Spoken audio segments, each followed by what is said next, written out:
Good morning, ladies and gentlemen, and welcome to the 2019 Breakthrough Prize Symposium. My name is Pete Warden, and I'm the chair of the Breakthrough Prize Foundation. This is our 6th symposium and our 2nd at Berkeley. I want to thank our host as well as our co-host, University of California, San Francisco, and Stanford. Last night, we celebrated the Breakthrough Prize at NASA Ames Research Center. I used to be the director over there, and we had a lot of fun throwing things up into space. Sometimes they didn't quite make it. Mostly they did. But as far as I recall, we never had Lionel Richie roll up and play before last night, so that was pretty cool. It was a great night, and at the crack of dawn, we had everybody enjoy our mass transit system here in Silicon Valley. So we bussed our laureates up here. But hopefully now we're all here, and they've had their coffee and donuts and woken up enough to give you some insights into their fields and where we might be headed.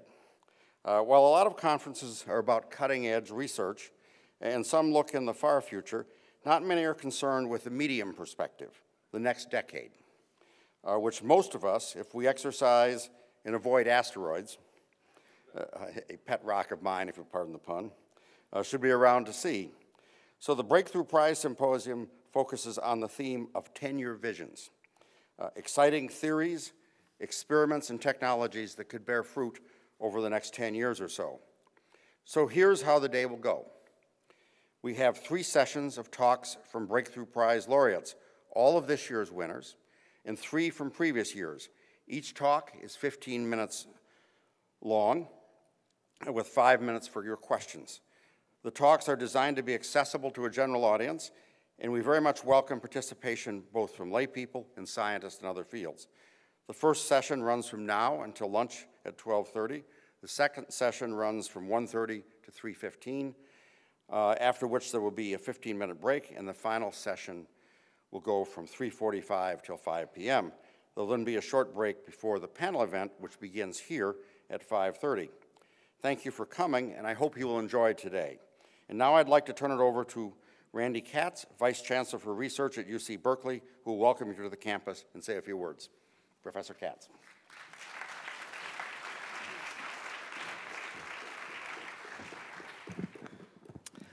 To strive, to seek, to find, and not to yield.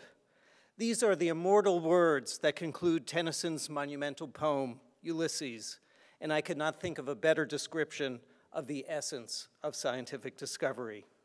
On behalf of the Berkeley campus and our partners at UCSF and Stanford, I am pleased to welcome you this morning to the Breakthrough Prize Symposium.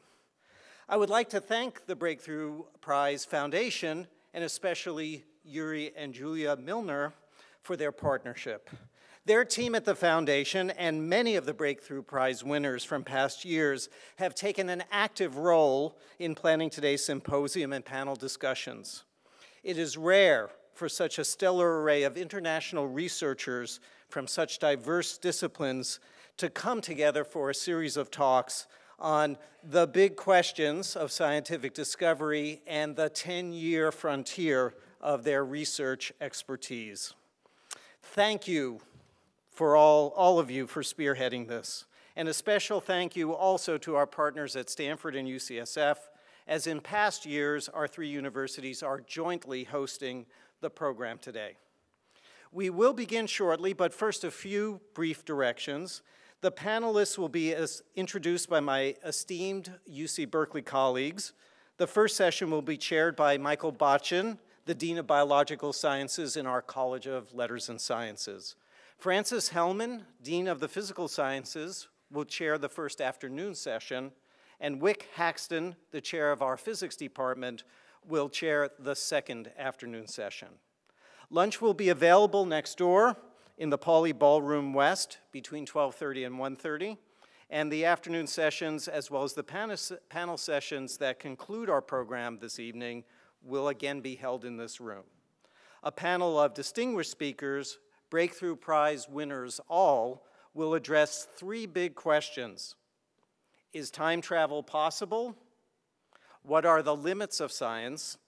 And is there life in the universe? Okay. Pete, let's pull chocks.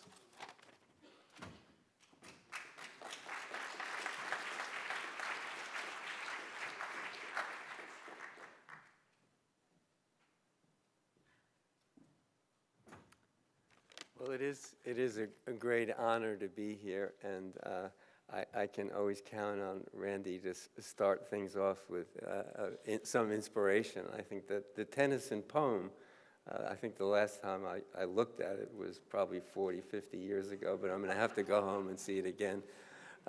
I've been instructed to keep my remarks very short, so I'll get started right away. And it's my job to introduce each of the speakers. And the first speaker, this year's Breakthrough Prize winner, is Angelika Amon. And Angelika is the Catherine and Curtis Marble Chair of Cancer Research at the Koch Institute for Integrative Cancer Research at MIT, as well as an investigator of the Howard Hughes Medical Institute. She's a molecular biologist who received this year's Breakthrough Prize in Life Sciences for her work on aneuploidy, which is a technical word that refers to abnormal number of chromosomes in cells. And her work has been far-reaching from yeast to humans, and the Breakthrough Prize recognizes her for her contributions for linking aneuploidy to cancer. And one off-script comment. I wasn't there last night at the NASA Ames Center, but I heard that Angelika had said when she accepted the award in her address that discovery is sort of like being a 5-year-old at Christmas. And that so personifies for me what it's like to actually make a discovery. And I think that every scientist remembers the first discovery that they've made, and it sort of epitomizes not only Angelika's enthusiasm for science, but the enthusiasm that we all have for this award and for the great scientists who win it. Angelika.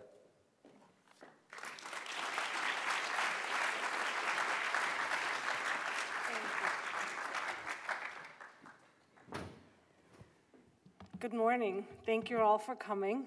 It's a tremendous honor to be here today, and also a tremendous honor that our lab's work has been recognized by the Breakthrough Prize. So what I'm going to do here is I'm going to actually cheat because I can't see the next slide here. So I'm actually going to put my computer up here, and so then I can see it. So, okay, except now it doesn't work. Okay.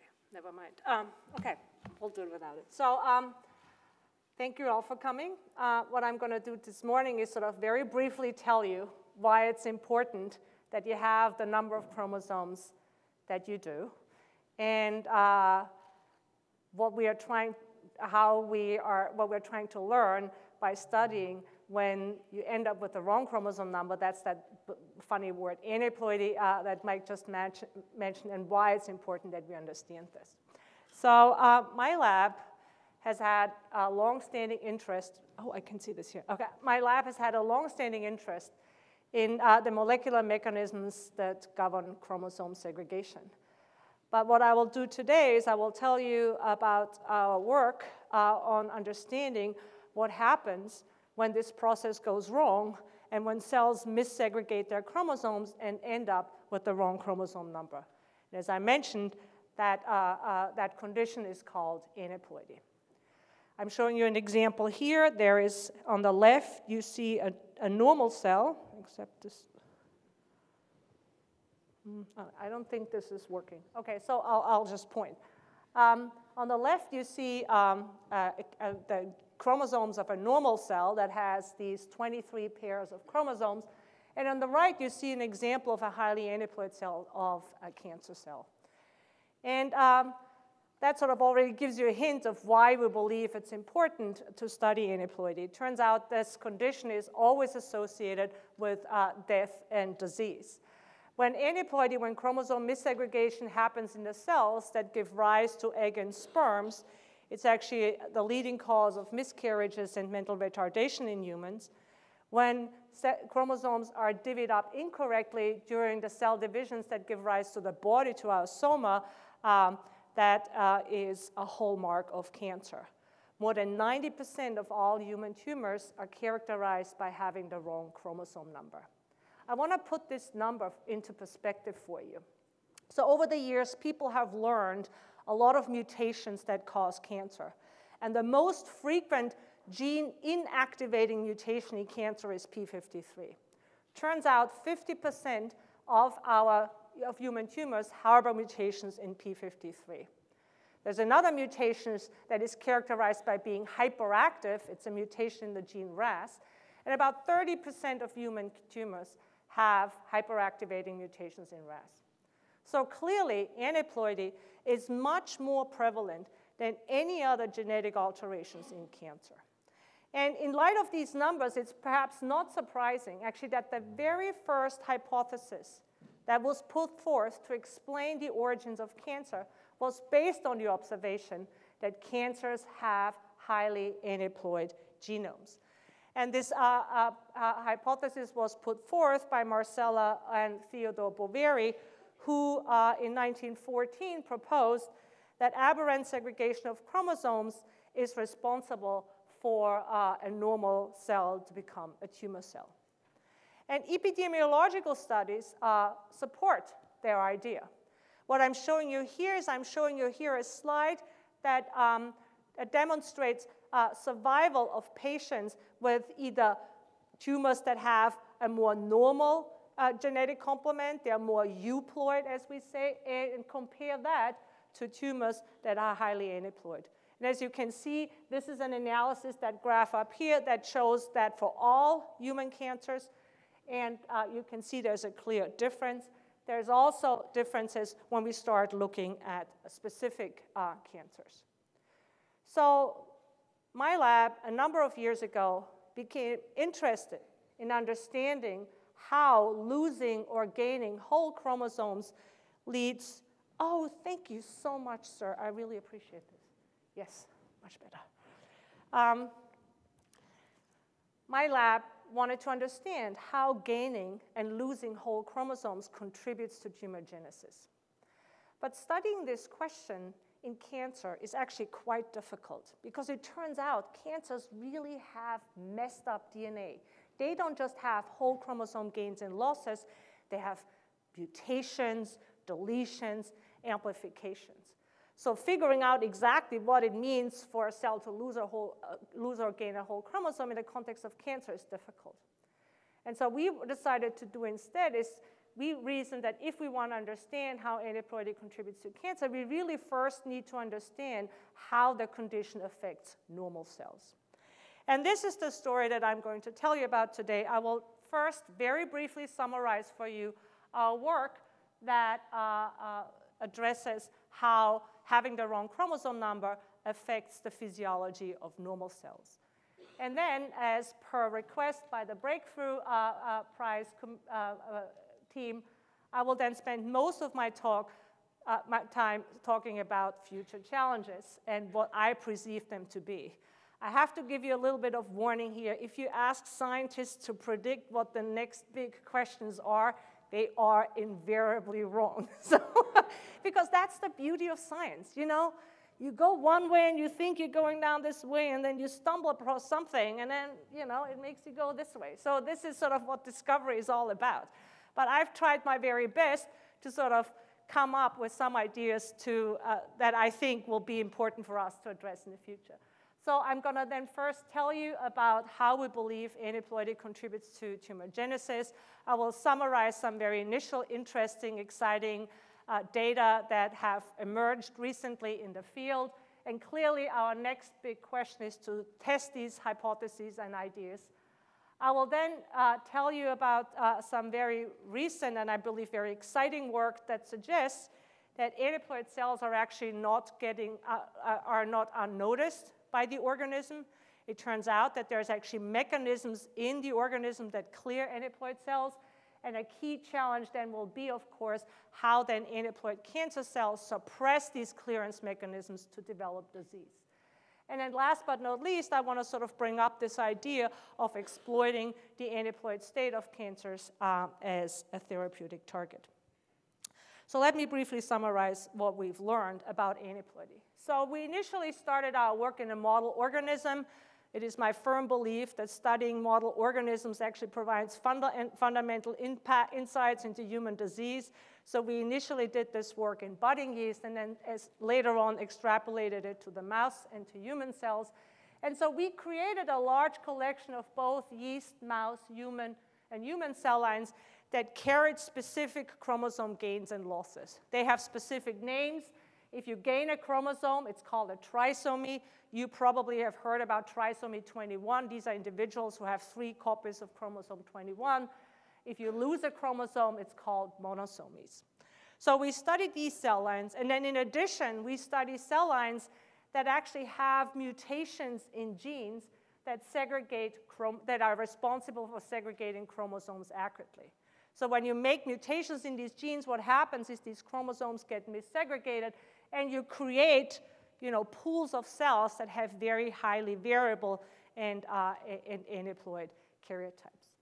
So with these tools in hand, the first question that we needed to ask was, does changing gene copy number lead to a corresponding change in gene expression? Meaning, if you alter the copy number of a gene of a chromosome, will this actually affect how the RNAs and the proteins that are produced from these chromosomes are being made and their levels in cells?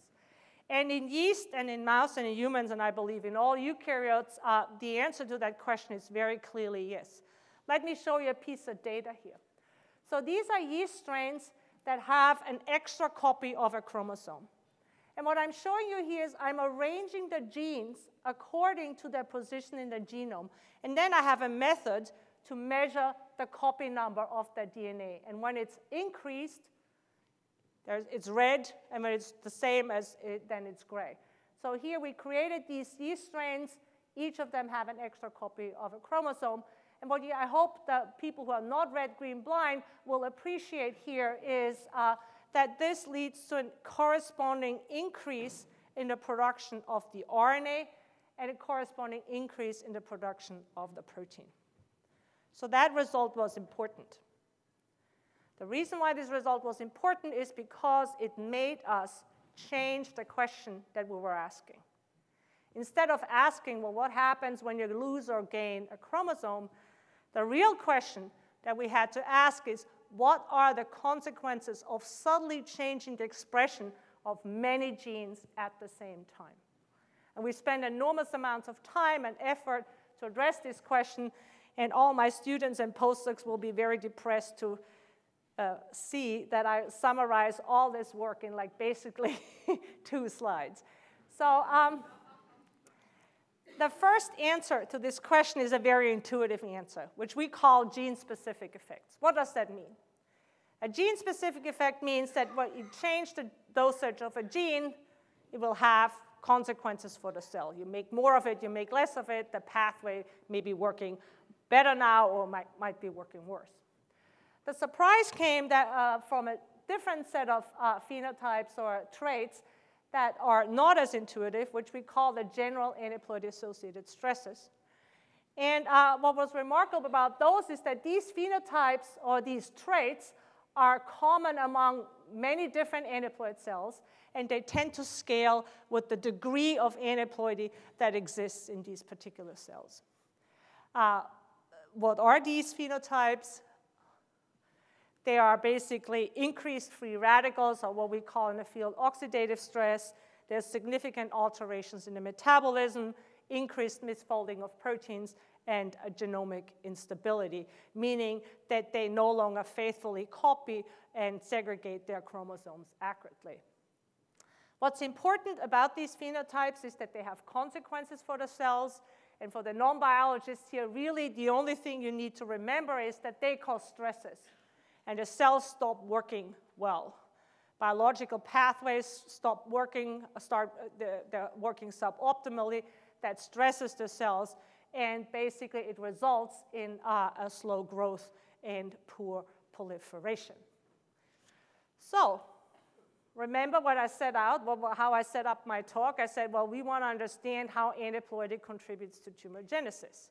Well, I've just told you that losing or gaining chromosomes is actually bad news for the cells, right? They proliferate poorly. And so that conclusion is certainly at odds with the idea that aneuploidy promotes a disease that's characterized by increased proliferation and survival.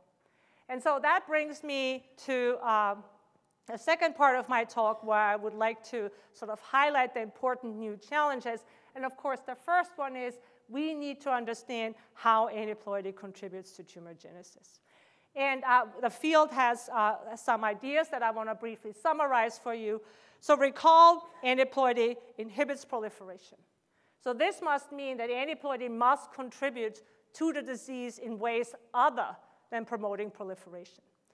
And in this context, I think it's important to think about what actually does it mean, poor patient outcome, having less survival. Of course, high proliferative capacity is one indicator of poor outcome, but it's not the only one.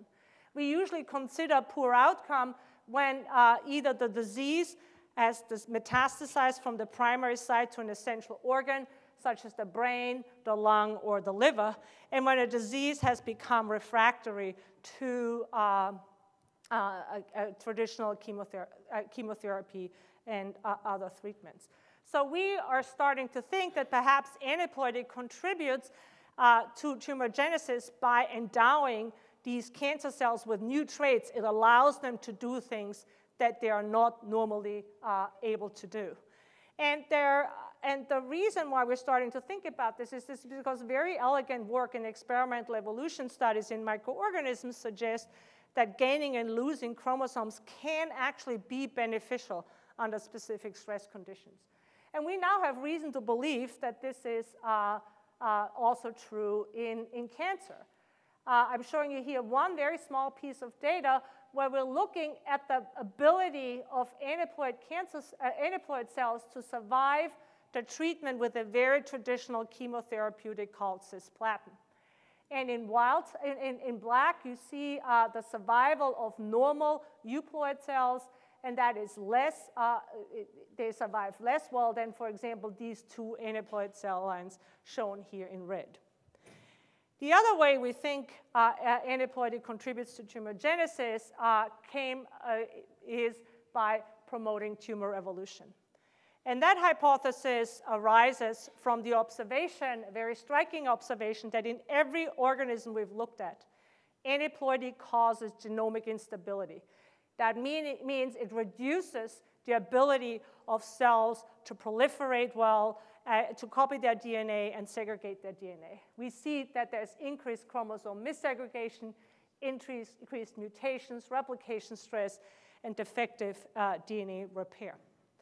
And what's important about this genomic instability that we see is it's subtle. It's only 2 to 3-fold. And we hypothesize that this increase is low enough so that it doesn't cause massive cell death and kills all the cells, but it's high enough to create increased evolvability. So the ideas that the field is currently thinking about is that aneuploidy is usually an unfavorable condition, causes poor proliferation, fitness, and stress. But there are rare favorable variants that under specific circumstances allow cancer cells to do things that normal cells cannot. And then this, in combination with increased genomic instability, leads to the rapid evolution of aggressive disease. So one challenge we have is we have to test this model. These are just ideas. And a lot of people in the field are currently doing experiments to address this. The second important question that we have to address is born out of the cancer genome sequencing project. So there's a large consortium out there that sequences cancer genomes. And we were able to look at what frequency certain chromosomes are gained and lost in specific cancers. So let me orient you to this slide here. What I'm showing you here in the rows are different types of cancers. And what you see in the columns are chromosomes. In blue, you see chromosome losses. In red, you see chromosome gains. And you can very clearly see that there are some types of cancers where specific chromosomes are highly frequently gained or lost. So one example here is glioblastoma. You know, virtually every single glioblastoma has a loss of chromosome 10 and a gain of chromosome 7. So clearly there must be something in these chromosomes that promotes tumorigenesis. And now we need to find out what they are.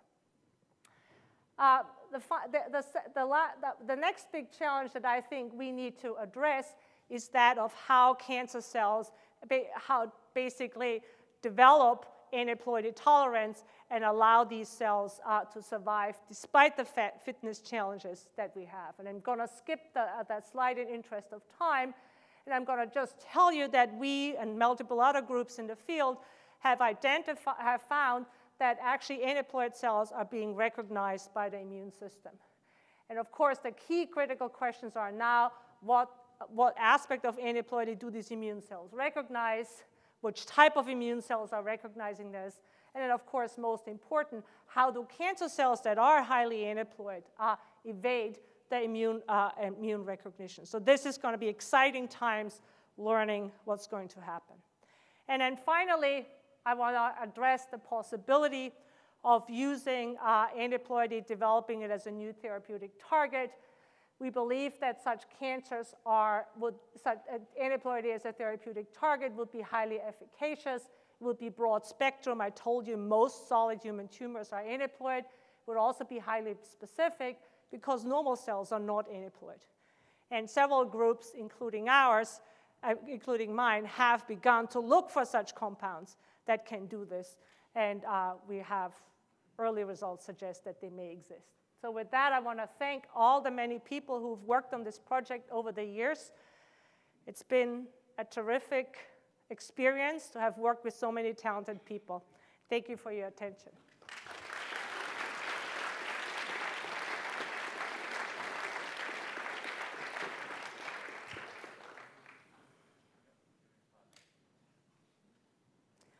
I don't think this is working. It's not working.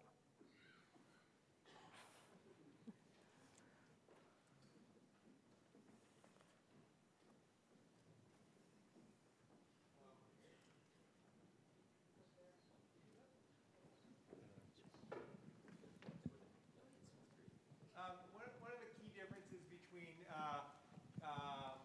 neoplastic cells and non-neoplastic cells is not necessarily the speed at which they replicate, but the fact that when non-neoplastic cells divide, one becomes continues to be a dividing cell and the other one differentiates, so there's no net gain of cells, whereas in neoplastic cells, both become basically stem cells. So have you looked at the role of aneuploidy in contributing to this, and it doesn't really matter how fast you divide, the cells where both become stem cells will always overgrow the ones that... So you're actually bringing up an excellent point, which is sort of the idea that that cancer cells divide really quickly. No, I actually think, no, because they don't. They don't. I understand. Let me answer my question first. Because I think there's actually a terrible misconception in the field. Because we have studied cancer cells that have evolved to divide as rapidly as possible on a dish, right, 24 hours. But if you actually look at the mitotic indices of solid tumors in a patient, they are actually exceedingly low. For example, your intestine is a very regenerative tissues. At any given time you look at that tissues, about 20% of those cells will be in mitosis. In a primary breast cancer, that number is somewhere between 1% and 2%, which is actually the reason why you die of cancer in your 70s and not when you're 12. So you don't, basically they're dividing. I think the key to cancer is more like they're dividing when they're not supposed to divide. They're doing a bad job at it, but they basically escape the controls that keep these cells in G1. I don't think, what I'm trying to say is you don't even have to evoke a fate transition that they become more stem-like or not stem-like. I think the only thing you have to invoke is that they have sort of basically escaped the G1 arrest control that most terminally differentiated cells are underlying. That's what I tried to say. Thank you for bringing importance of aneuploidy in this platform. My question is, what do you think? Is aneuploidy is a cause or is a consequence of the cancer?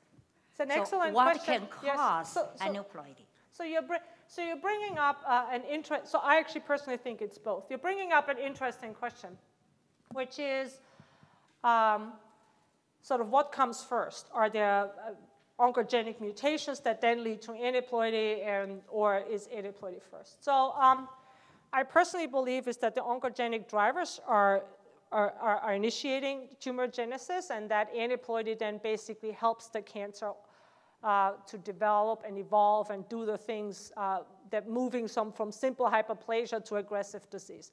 That all our data suggested. However, we've actually recently developed a mouse model where we, to my surprise, and that's why I'm saying never predict anything for 10 years. So we just recently developed a mouse model of cancer, aneuploidy that develops cancer with exceedingly high penetrance. And we actually understand why all the other mouse models that people have developed previously didn't show a much increased tumor genesis. So I think it can be both. Do you have any ideas why some organisms seem to handle polyploidy sort of just fine? Oh, sorry. Any ideas? There's a big difference between polyploidy and aneuploidy, and I apologize. I should have explained that better in the beginning. Polyploidy means that your entire genome gets doubled. And I mean, all the plants that we personally care about are basically polyploid, right? So what's key about polyploidy is that the relative dosages of genes remains the same. And what happens in aneuploidy is that these relative ratios of genes are altered. And that's what causes problems. There used to be some literature that suggests that some organs, even in our bodies, are aneuploid. That's just not true. The good news is all your cells are euploid, and even if you have some aneuploid cell, the immune system will kill it. So thank you very much.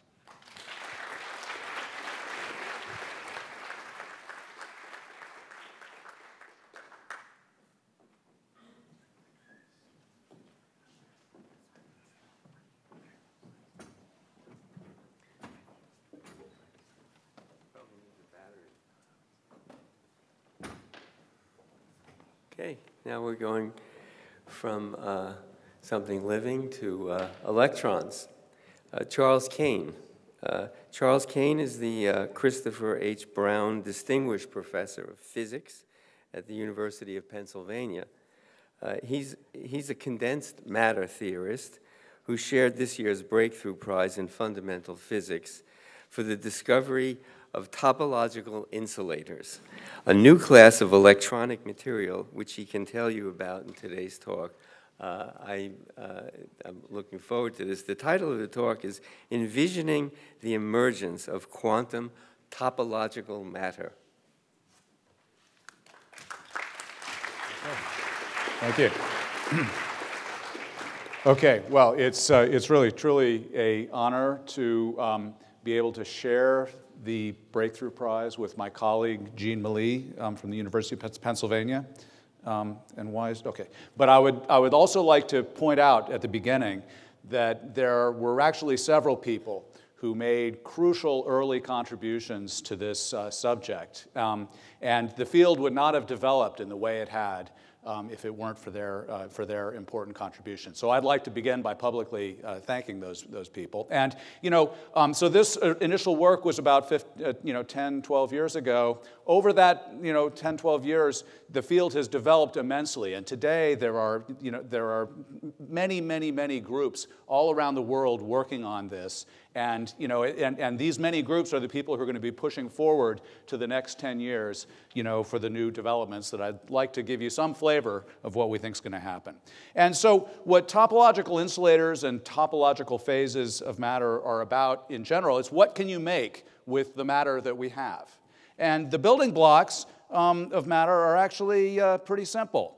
You have electrons and protons and neutrons, and they're governed by the rules of quantum mechanics. So these are the laws of nature that were worked out in the early part of the 20th century. Now, there are branches of physics that seek to look on finer diracs, to look inside the proton and find more finer details. But for many purposes, that's not necessary. And Paul Dirac, one of the geniuses of the early 20th century, said it this way, that basically we have everything we need to know to understand much of physics, all of chemistry.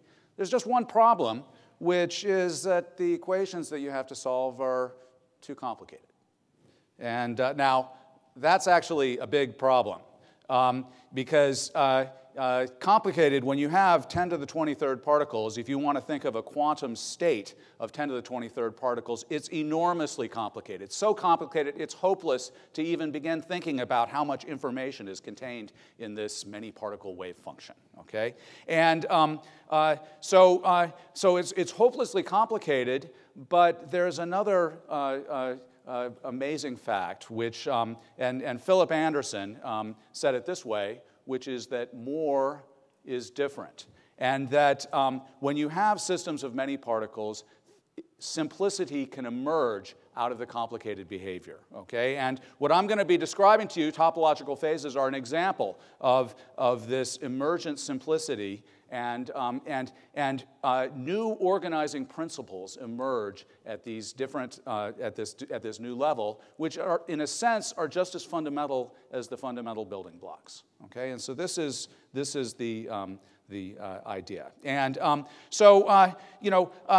want to talk about topological phases of matter. And let me just start with the simplest one, okay? And the simplest one is just an ordinary insulator. So in an insulator, quantum mechanics tells us that electrons are basically snapped into place in the atoms, okay? That's what quantum mechanics is. It's sort of like Legos. They snap in, and they can't, there's no play. They don't move around.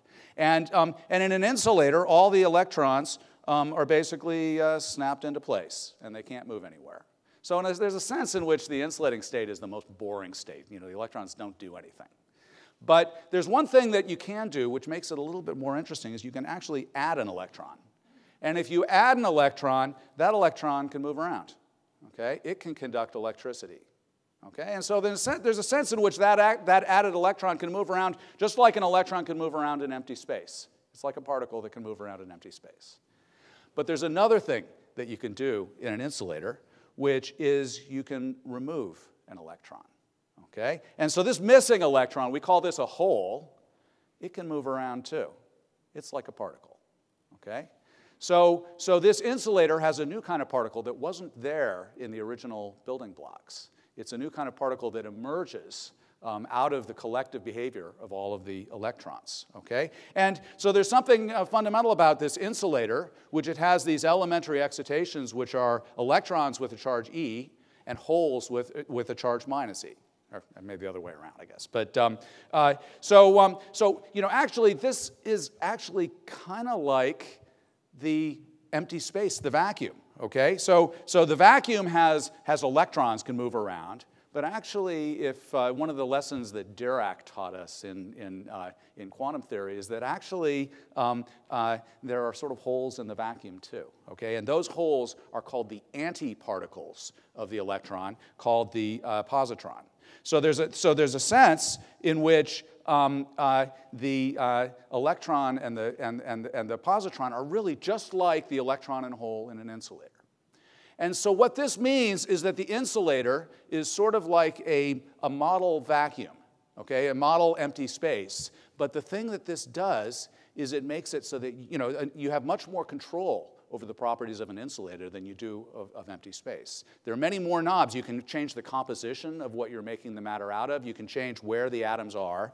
And so quantum matter allows you to design designer vacua, okay, designer, empty spaces, which have emergent properties which you have control over, okay? And I'm going to show you ones that have, electrons and holes, and then there are going to be ones that are even more interesting than that. But you might think that if you had electrons and holes and you knew how to control them, you might think that would be kind of useful. A material that it's easy to add electrons and holes to is called a semiconductor. Okay, and of course, one of the great triumphs of the 20th century was mastering how you understand and control the behavior of electrons in semiconductors. And we were a little bit lucky about this. It turns out that the quantum theory of electrons in a semiconductor, what you can get away with is you can get away with just thinking about one electron at a time. Okay, and that's much simpler than having to deal with all 10 to the 23rd at once. And this theory, based on single particle quantum mechanics, is an amazingly good theory for describing the physics of insulators and semiconductors. Okay, and actually Berkeley here was one of the places where this theory was developed. This is Marvin Cohen's band structure of silicon, and don't worry about all the details here, but I just want you to see that we understand these materials in great detail. Okay, and that detailed understanding allows us to harness these materials for all of the modern electronics that you have in your pocket today. Okay, and so where we're trying to go with this is I'm going to show you that there are new kinds of materials that you can have that have different kinds of emergent vacua, different versions of electrons and holes. Okay, and the challenge for the coming decade and beyond is going to be to do for those materials what we did for silicon. Okay, where of course it took many, many years to perfect the technology of making useful things out of silicon. We're at the very early stages with these new kinds of materials. Okay, and to give you a little flavor about what these new kinds of materials are, let me start with another insulator. Okay, and this insulator is a one-dimensional insulator, by which I mean that it's called a polymer. It's a chain of atoms, and it's actually a chain of carbon atoms with hydrogen atoms attached. It's called polyacetylene. Now, polyacetylene is a semiconductor, which means that it's an insulator that it's easy to add electrons to. So you can add an electron to polyacetylene, and then it can move around. But an interesting thing happens when you add an electron to polyacetylene. It splits in half. Okay? And so what happens is it splits in half, and this charge E over 2, it's exactly a charge E over 2, it can move around, kind of the same way that the hole was able to move around in the picture I showed you before. This is a particle that's just as good a particle as an electron or a hole. Okay? And of course, it wasn't in the original building blocks. It's something that emerged out of this structure. Now, you can ask the question, how could this possibly be? It's impossible to cut an electron in half. Electrons are indivisible particles. But somehow in this material, we were able to get it to split in half. How can that be? Well, what happened here is that this charge E over 2 is sitting on the boundary between two distinct topological insulators. Okay? Now, if you think about polyacetylene, what's happening here is it's actually a sort of alternating strong and weak bonds. So these double lines are like double bonds, and the single lines are single bonds. Okay? And when you do that, there's two ways you can do it. You can either go strong, strong, or you can go weak, strong, weak. And if you have, and so I can call those the A and the B phases. And I would like to argue that those two insulators are distinct. And if you have the boundary between them, then something impossible happens on that boundary. Okay? And so this is the essence of what topological insulators are about. It's about splitting the indivisible. Impossible things happen on the boundaries between topological insulators. Now, this polyacetylene is a simple example of this, but there are now many, many more. Okay? And another example is what happens if you try to split a one-dimensional electrical conductor. Now, so I can imagine a one-dimensional electrical conductor. If I imagine adding lots of electrons to this, they can try to move around. But if you're in a one-dimensional hallway, okay, and it's crowded full of people, it's hard to get where you're going because there are constantly people coming and going. You're bouncing off people. That's a hard problem, and that's actually a hard problem in electronics. That's how the electrons feel when you make very small structures. Now, it turns out that what one can do is design a kind of insulator that can split this one-dimensional conductor in half. Sort of like if you were if you had a crowded highway, you'd make a divided highway with traffic going in one direction in one place and traffic going in the other direction in the other place. And so this kind of insulator is called a churn insulator. And what it does is it separates the traffic into opposite lanes. And this makes the traffic much more organized. And in fact, the conduction in these one-way edge states is in a sense perfect. And that allows the conductance of these edge states to be measured, to 1 part in a billion. Okay, and so these one-dimensional edge states, they're impossible by themselves. You can't have one just completely isolated. There has to be the other side. Okay, and so what this topological insulator is able to do is it's able to split this one-dimensional conductor into 2 pieces which are impossible by themselves. Okay, now so there are more versions of this, and so the 3-dimensional topological insulators, and this is really one of the things that Gene and I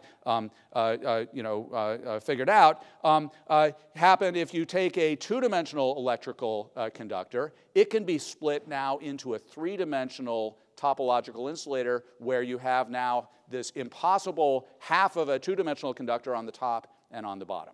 Okay, and this surface conductor on the 3D topological insulator, which is again sort of half of this 2-dimensional conductor, it has a very specific property. Okay, and I don't want to tell you what this picture means. We call it a Dirac cone. You can see it's a cone, but it's a very specific property that these surface states have. And in fact, if you make a material that does this, and in fact, bismuth selenide is one of the best topological insulators. You can look at it, it looks like a rock, right? It's a piece you can imagine holding in your hand, okay? But what it is, it's a topological insulator, which means that it's an insulator on the interior. It doesn't conduct electricity on the inside, but on the surface, it's a surface conductor, okay? And it's a surface conductor with this kind of impossible surface state on it that can't exist in isolation.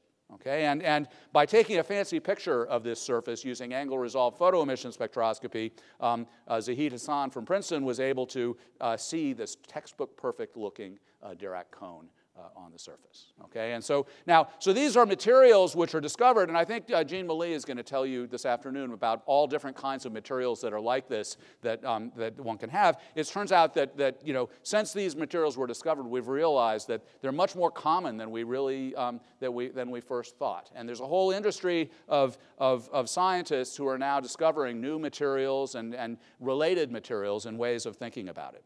And so what I'd like to do, though, to try to look forward a little bit is I like to think about, well, what kinds of things can you do about this? And let's try to get to the essence of how it can be that we can do these impossible things on the boundaries between these topological states. And what it boils down to is quantum mechanics, a mysterious feature of quantum mechanics called entanglement. And so what quantum mechanics allows is it allows, if you have a system, you can imagine it's composed of 2 pieces. And in quantum mechanics, the two pieces together can be more than just the sum of the individual pieces. Okay? And in particular, the 2 pieces can be correlated with each other in a very deep sense. And we call them, in quantum mechanics, we call them entangled. And that's sort of what's happening in these topological materials. That's the reason why, if you cut it apart, that there has to be this impossible thing on the surface. And so one of the challenges that we have for the coming decade and beyond is learning how to use and control this quantum entanglement that occurs in these topological electronic phases. So we want to learn how to exploit it in the topological materials that we already have, and we have many of them. And we'd also like to discover new classes of topological materials which have richer patterns of quantum entanglement in them and understand the things that we can do with them. Now, what might you be able to do if you could harness quantum entanglement? One of the things you might be able to do is make a quantum computer. Okay? Now, classical computers, they do operations on classical bits, the zeros and ones that you can combine together to make the digits of a binary number. Now, in quantum mechanics allows something more mysterious. It allows a quantum bit, which is 0 or 1 or in a sense, it can be both of them at the same time. Okay? Now, what this allows, if you have a string of n quantum bits, you know, whereas a single classical bit, you can encode a single binary digit number. If you have n qubits, then you can encode all of the n-digit binary numbers at once. Okay? And this fact allows a quantum computer, if you could make one, which is a device that does operations on qubits, a quantum computer could be much more powerful than a classical computer. And it's known that there are classes of problems that a quantum computer can solve much, much more quickly than a classical computer can. Okay? And so designing making a quantum computer is one of the grand challenges for the coming century. I'm not going to promise that we're going to have a quantum computer in 10 years. So this is, but there are many things to do along the road towards doing that. And there are many ideas for how you might make a quantum computer. You see, the problem is it's very hard. And the reason it's hard is that there's a fundamental difficulty with making a qubit, which is they're very fragile. The problem is if you have a qubit and you look at it, then the quantum information is destroyed. So if you look at a qubit, if you measure it, you kill it. Okay? And so the problem is how do you keep a quantum computer from accidentally measuring itself? Okay? And so that is the grand technological challenge. How do you keep that from happening? And so there are different approaches. One approach is if you have your qubit, just try to keep it very, very isolated from everything else so that nothing measures it. That's one approach. What I want to tell you about now is a different approach which takes advantage of a topological phase of matter like the one that I've been telling you about. And so the idea there, if this is a possible solution, one which we are working to try to make happen, is to split the qubit. So I told you that topological phases, they can do this thing. They can split individual objects into pieces and separate them. Well, there's a topological phase called a topological superconductor. I don't want to tell you exactly what that is here, but I'll tell you that the way we think about it is very closely related to the way we think about, topological insulators, like this polyacetylene picture that I told you. And so what this topological superconductor allows you to do is to take a qubit and split it in half. Okay, a qubit is this two-level system. You split it in half, and half of it lives at one end of a one-dimensional wire, and half of it lives at the other end. Okay? Now, the beauty of this is that the information that's stored in this qubit is not stored in any particular location. It's shared between these two objects, which are in two different places. And so that means that if you were to look at one of the ends, then it's impossible to measure the state of the qubit. The only way you can measure the state is if you bring the two things together and look at them at the same time. Okay? And what this means is that the quantum information that's stored in this qubit is topologically protected. It's immune from this accidental measurement. Okay? And so this is a possible way of protecting this quantum information. And if you could do this, then the grand idea is that you can then take these objects, which are at the end, if you can sort of braid them around each other, then you can do operations on the qubits, and then maybe you can make a kind of a quantum computer out of that. Now, so this is also a hard problem, but this is something where maybe there will be progress over the next 10 years. There's already been some progress. We now are pretty sure that these objects exist at the ends of these certain semiconductor quantum wires, these indium arsenide quantum wires, which are sitting with a superconductor. This little peak here that's at the end is evidence that you have this end state, which should be half of a qubit. Okay? What has not been demonstrated yet is that these end states actually can store quantum information. That is something which we still have to demonstrate. I'm hopeful that that's going to happen in the next 10 years. One thing that has to happen for this field to progress is we have to perfect the materials, the same way that we've perfected silicon technology to make, and have very, very good, control over how to grow those materials. We need to be able to do the same things with these new classes of materials, okay? okay? And so this is one of the great challenges for the coming decade. Now, let me just close by talking about another challenge for the coming decade, which is to, sort of think outside the box about what other kinds of things might be possible. So one thing that I told you about is that, this theory of semiconductors and insulators that we have, we were lucky because it was so easy, because you could get it by thinking about one particle at a time, okay? Now, but that means that there's a whole vast frontier out there of states that you can't think about that way. Okay? And we know that there exist states, topological phases, that have much richer patterns of quantum entanglement, and they have exotic properties. Now, I don't want to explain to you what these words mean, fractional quantum numbers, non-abelian statistics. Let me just tell you that they're really cool. Okay? And we know that these can exist in certain circumstances. So the Langlands state of the fractional quantum Hall effect is an example of that. And one of the challenges that we have is to sort of do for the fractional quantum Hall effect what we did with topological insulators, to bring it to classes of materials that you can make and study in the laboratory in a much more versatile way. And so there's a challenge to doing that. It's very hard. You see, the problem is that the many-body problem is much harder than the single particle problem.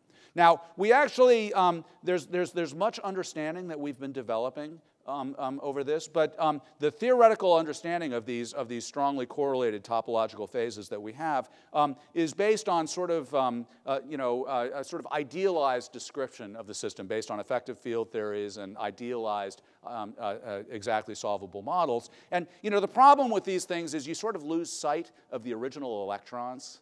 And it's hard to make contact between these beautiful effective field theories and actual real materials where you can predict and do experiments. Okay, and that's the thing that band theory was able to do. It was able to make this contact between these two. And so I think a challenge for coming up in the next decade is going to be building a bridge between these two. How do we incorporate non-trivial entanglement into band theory?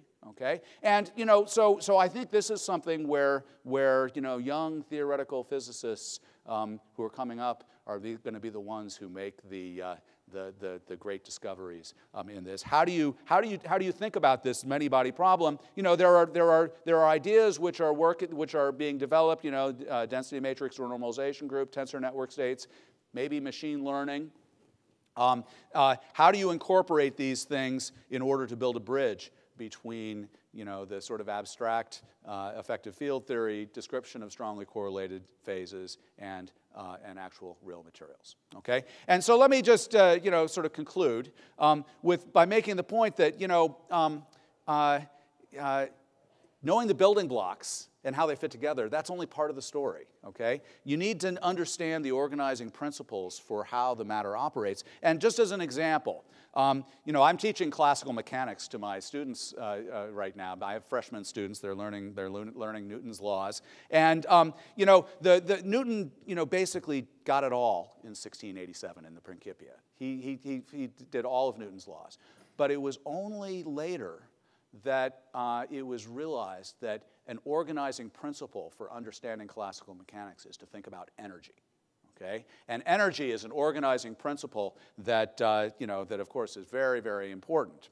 Now, the foundations of quantum mechanics were laid down in the early part of the 20th century, but I think that today we are still uncovering the organizing principles for how to think about quantum matter. Okay, and so I think this is a challenge for the coming decade. And so let me just then finish up by saying thank you to my mentors, my role models, my collaborators, students, and postdocs. I couldn't have done this without you. So thank you so much.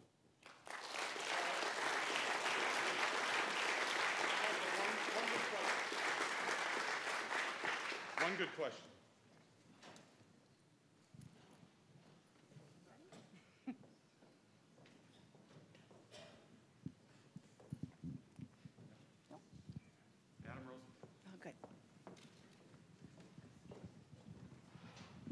You were talking about states that emerge from more fundamental particles. Yes.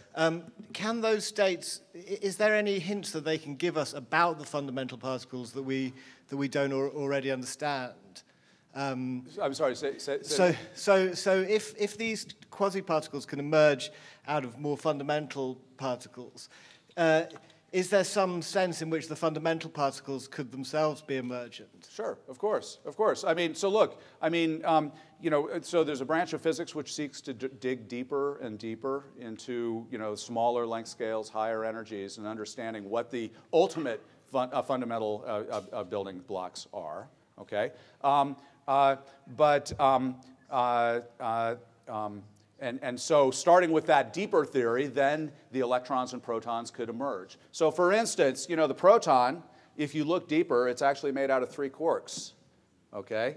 But there's a sense, what the emergent thing that happens is that those 3 quarks are so strongly stuck together, you know, it's impossible to pull them apart.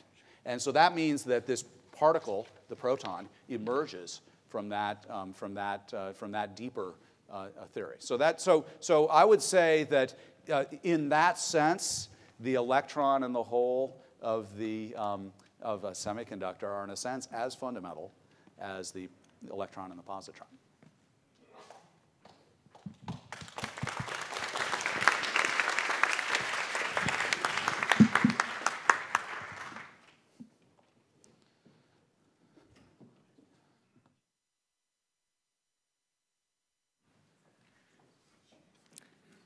Well, going from impossible matter, from impossible ideas, we're going to go back to something that nature gives us, again, something that we thought was impossible a long time ago, which is genome editing. Our next speaker is Jennifer Doudna, who, of course, is here at UC Berkeley. Jennifer is the Li Ka-shing Chancellor's Chair in Biomedical Sciences and a member of the Department of Molecular and Cell Biology. She also holds an appointment in the Physical Biosciences Division of the Lawrence Berkeley National Lab. Her research seeks to understand how RNA molecules control the expression of genetic information. She won the 2015 Breakthrough Prize in Sciences for her co-discovery of the CRISPR-Cas gene editing technology, which is not too long ago was thought to be impossible. The title of Jennifer's talk is Recoding Life, the Future of Genome Editing.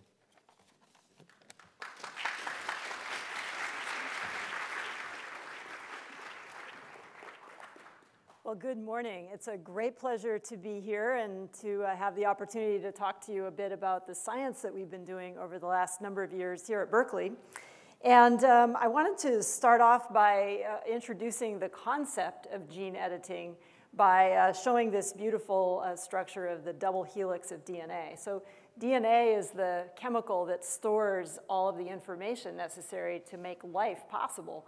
And back in the 1950s, when scientists were initially discovering this beautiful structure and thinking about how it could explain the transfer of genetic information over many generations and the evolution of life, this was, I think, really the birth of the idea that this information wasn't static at all, but in fact is quite malleable in cells.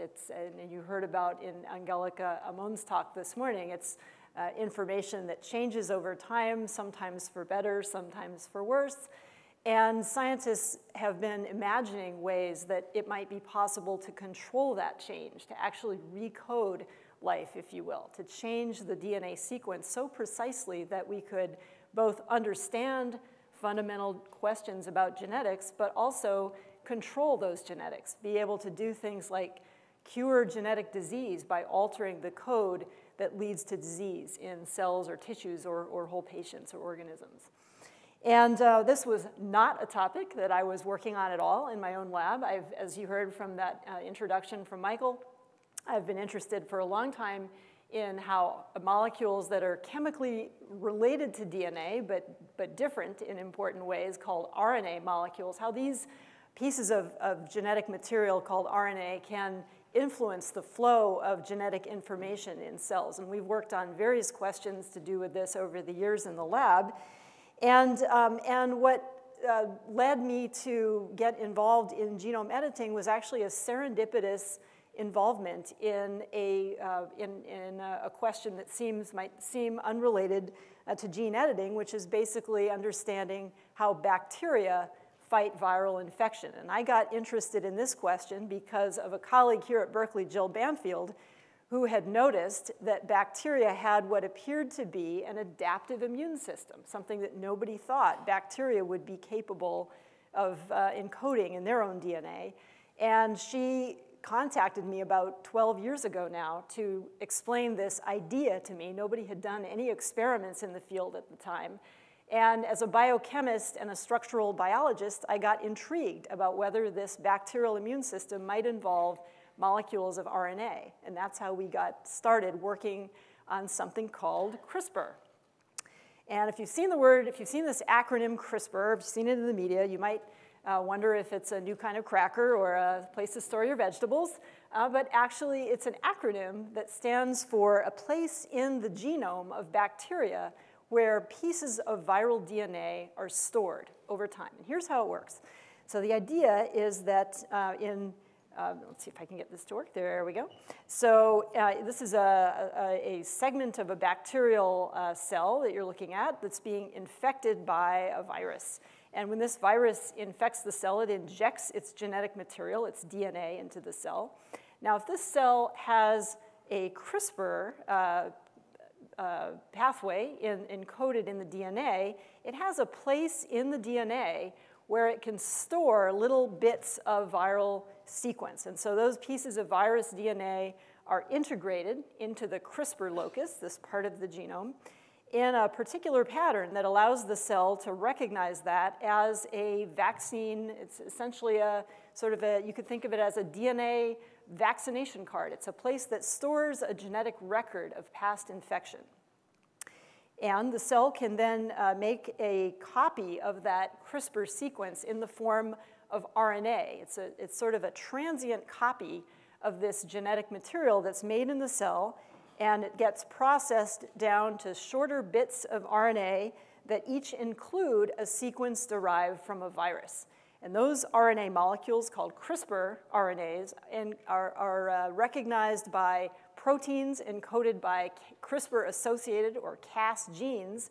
And together, these protein RNA complexes can survey the cell looking for places in a DNA molecule that match the sequence in the CRISPR RNA.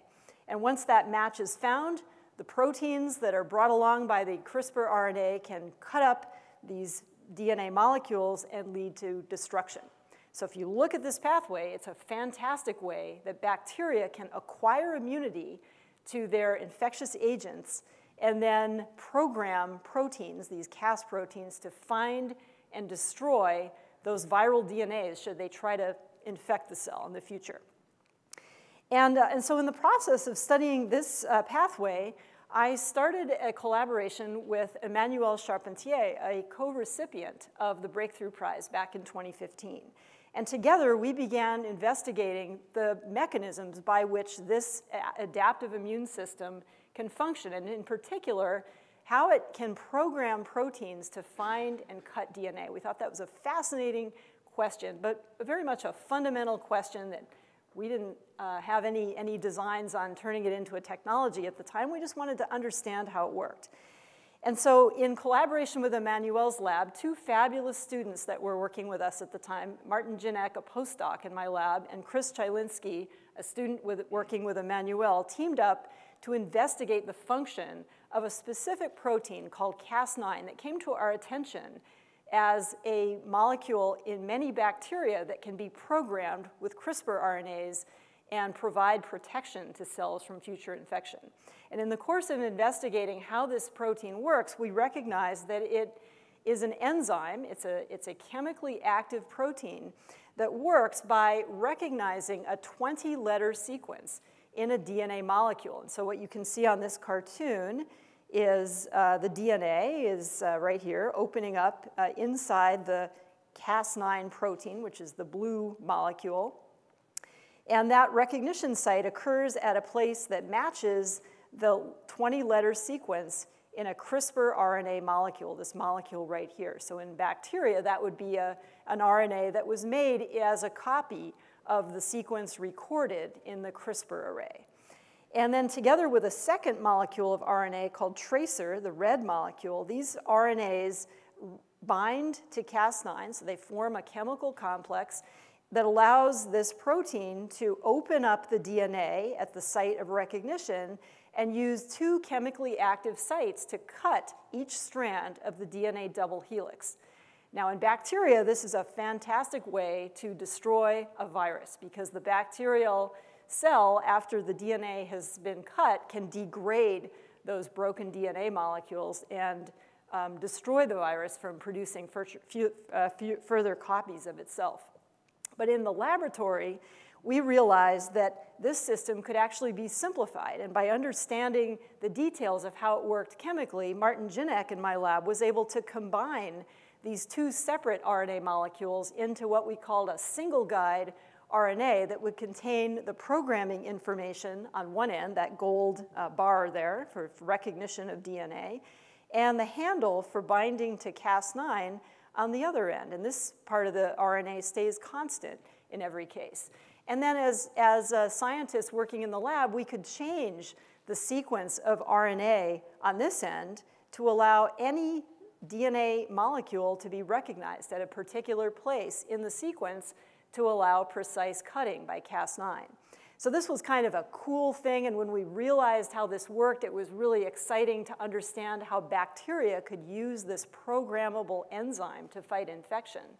But it also led to a bigger idea, and that was that because this protein can be easily programmed to make double-stranded breaks in DNA, this led to the idea that it could be harnessed as a powerful technology for something called genome editing because it could trigger cells to repair broken DNA in a way that doesn't happen in bacteria. And just to explain that briefly, this allowed us to take the ideas that were coming from this very niche area of biology, studying this CRISPR immune system, and bring them together with a large body of work from many labs over the last couple of decades who had been studying how DNA repair happens in human and plant and animal cells. And what was known from that body of research is that when a double-stranded break occurs in an animal or a plant cell, rather than leading to rapid destruction of the DNA, like happens typically in bacteria, in these types of cells, the cell can detect the broken DNA and fix it. And in the process, introduce a small or sometimes a large change to the DNA sequence and do it precisely at the place where the DNA was broken.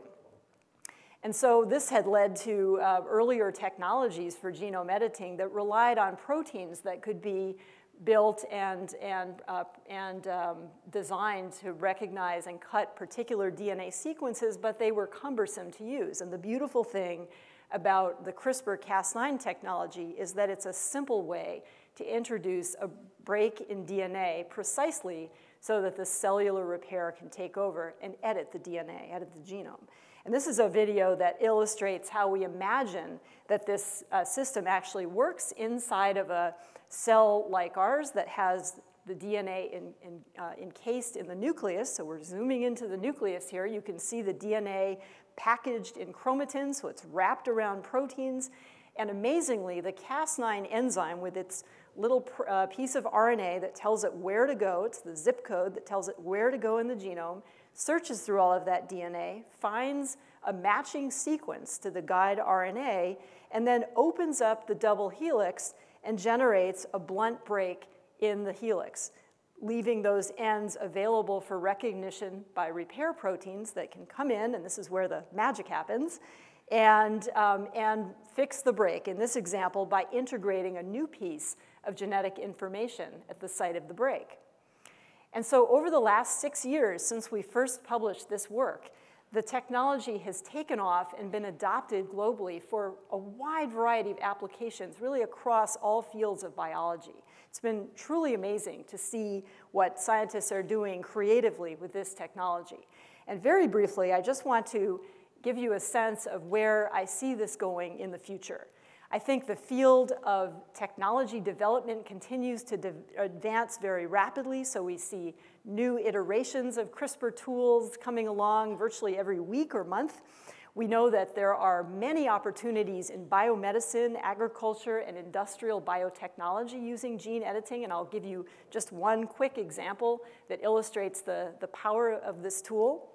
And finally, I think there's some very important ethical and regulatory challenges that we as a society now face, given that we have a powerful way to control our own evolution and the evolution of basically everything that we interact with in our biological environment.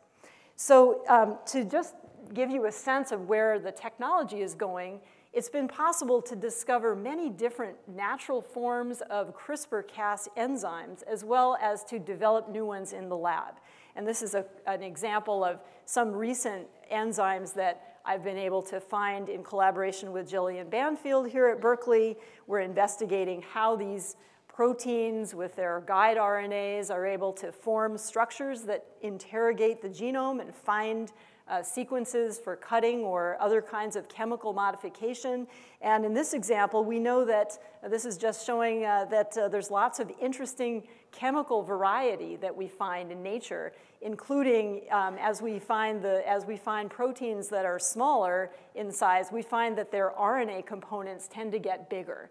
And that presents some interesting opportunities, I think, technologically, to think about how we can deliver these types of entities into cells for applications across biology. I also want to point out that as we've been investigating the molecular mechanisms of CRISPR-Cas enzymes, we've discovered new activities, new chemical properties that nobody understood these proteins to have. And those in themselves are harnessable as biotechnology tools. And this is one interesting direction that the field is going right now in using new CRISPR-Cas enzymes for point-of-care detection, meaning rather than altering a genome, we're using them actually to detect nucleic acids, meaning DNA and RNA molecules in patient samples in a real-time application that allows detection of infectious particles in urine or saliva samples, as well as in the future possibly detecting DNA that comes from tumors in people that might have cancer.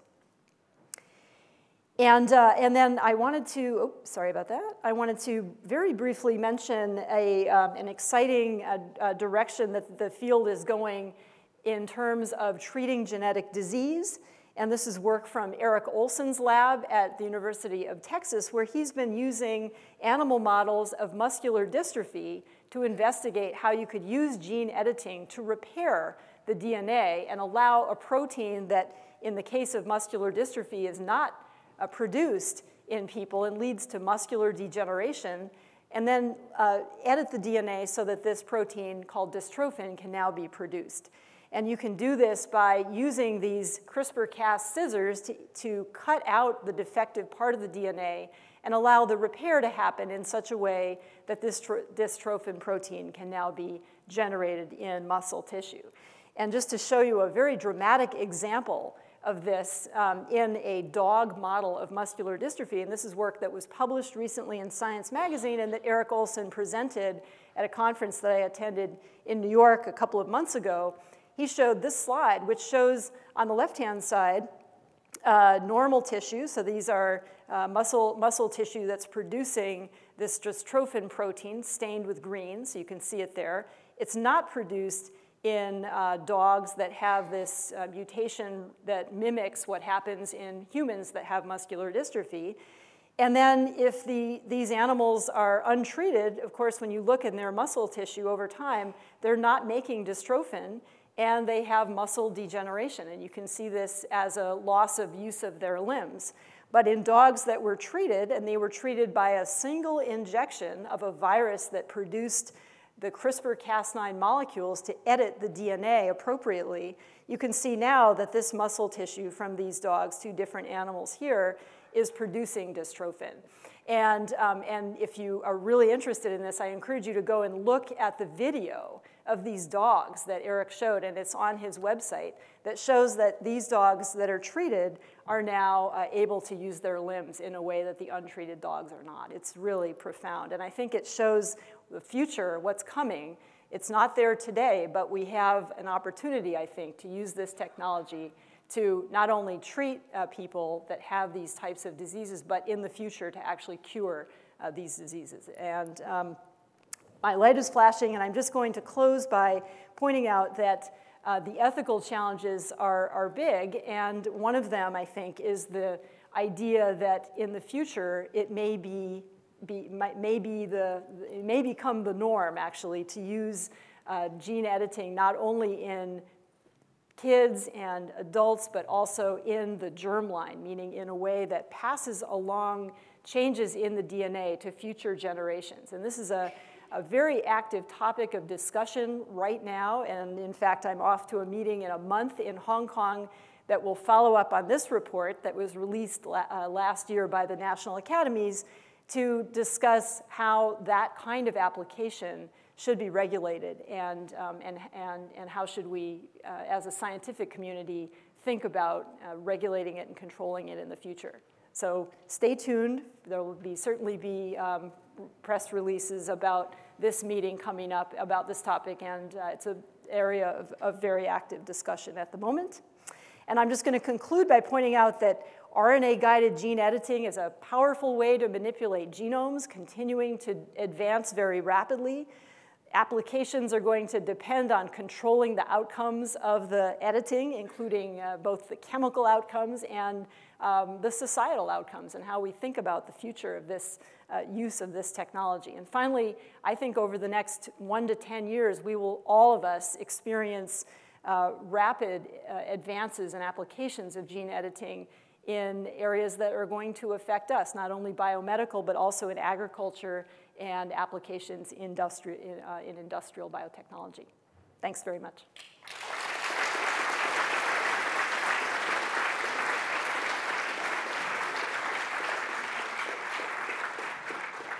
Questions?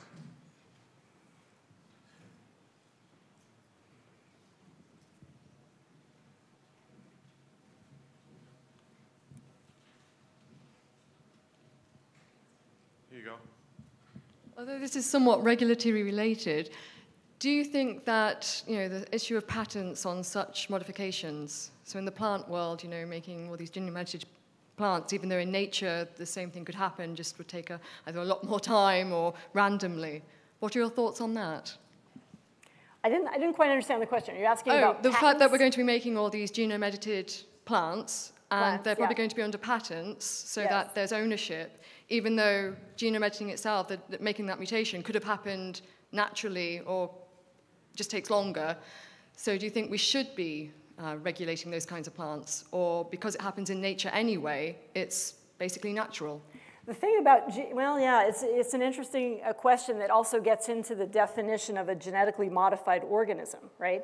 And as you point out, plant breeders currently introduce random mutations into seeds and then select for traits. It takes a long time, and it's a random process that it brings along a lot of undesired changes to DNA along with the desired trait.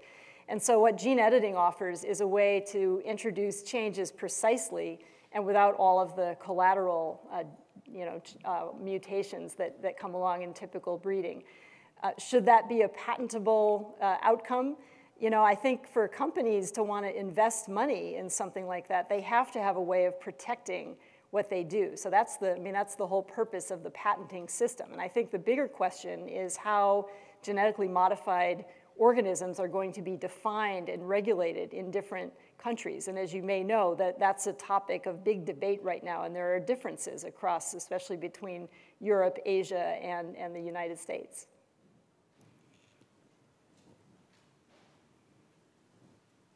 Thank you. Okay, thank you.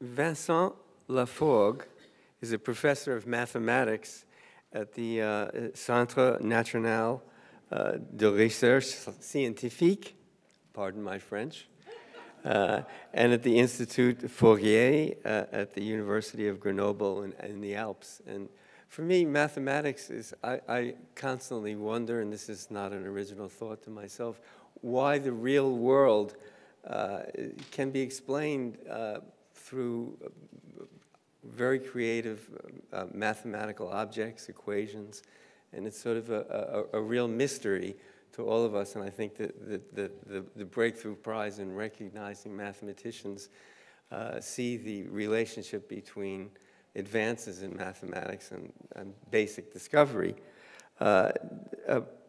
Professor Lafforgue's early work was on operator algebras, and since 2000 he's focused on the Langlands program, where he proved the global Langlands parameterization over function fields. For this and other achievements, he won the Breakthrough Prize for Mathematics.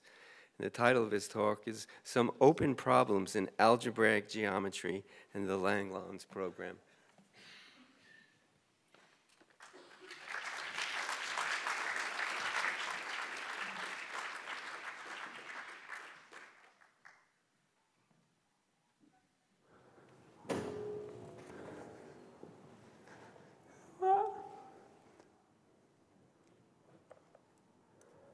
I thank my teachers and colleagues, in particular Jean-Benoît Bost and Alain Genestier.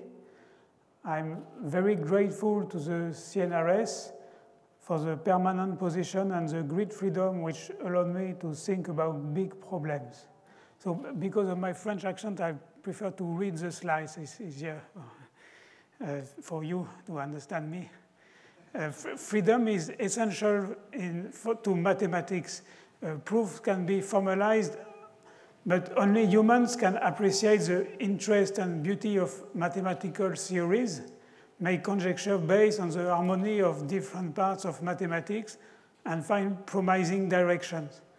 Moreover, my own experience is that I fail most of the time when I try to solve difficult problems, and when I succeeded, I found something different from what I expected.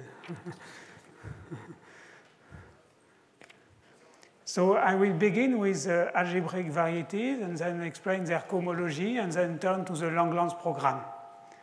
So algebraic varieties are given by algebraic equations. For example, the hyperbola is given by the algebraic equation xy equal 1.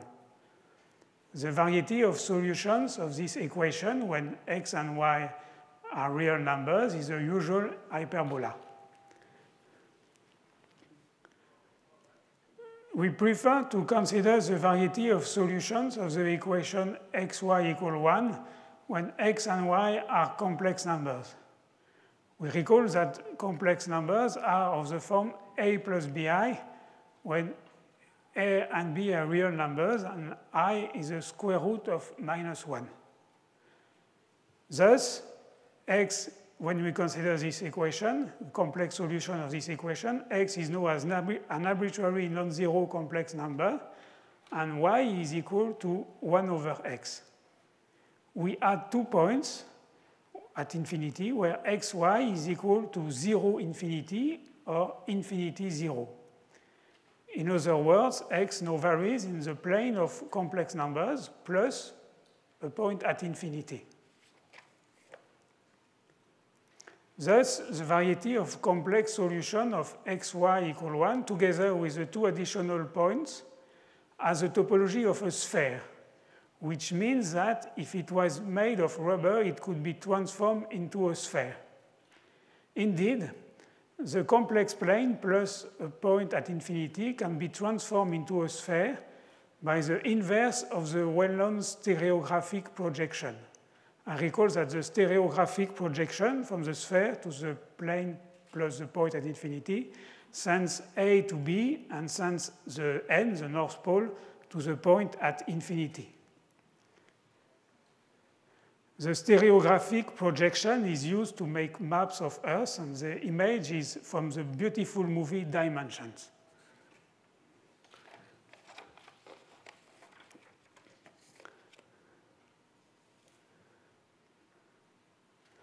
Algebraic varieties Y over the complex numbers have topological invariants which say a lot about them.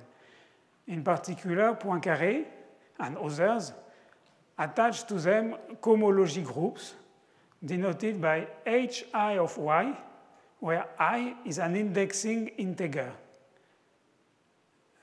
For example, the variety Y of complex solution of the equation Y2 equal x8 minus 1, to which we add 2 points at infinity, has a topology of the surface of a donut with 3 holes. In this example, the most interesting cohomology group is H1 of Y. It represents loops up to deformation on this surface. Examples of loops are the 6 loops on the picture. The other cohomology groups are H0 of Y and H2 of Y. In general, an algebraic variety is given by k variables and L equations to be satisfied. In the previous example, we had 2 variables, xy, and 1 equation. The variety Y of complex solution, together with points at infinity, then has an algebraic dimension D, which was 1 in the previous example. Then its topological dimension is 2D, because each complex variable gives topological dimension 2. Then the cohomology groups Hi of Y are defined for I equals 0, 1, 2D. They indicate how topological subvarieties generalizing loops in the previous example can be deformed inside Y. We recall that a ring is equipped with 2 operations called addition and multiplication. For example, we have the ring of relative integers. A ring is called a field if every non-zero element has an inverse. For example, we have the field of rational numbers, which are quotient of integers. An example of a rational number is 2 over 5. Ancient Greek geometers prove that square root of 2 is not a rational number. Another field is Q of square root of 2. We add square root of 2 to the rational numbers. So this field consists of all numbers of the form a plus b square root of 2 with ab rational numbers. This field is equipped with a symmetry tau, which sends square root of 2 to minus square root of 2, and respects both addition and multiplication. Symmetries can be composed. For example, the composition of tau with tau is the identity, as you can see on the screen. The symmetries of this field are exactly the identity and tau. Because symmetries can be composed, we say they form a group. This is a simpler example of a Galois group.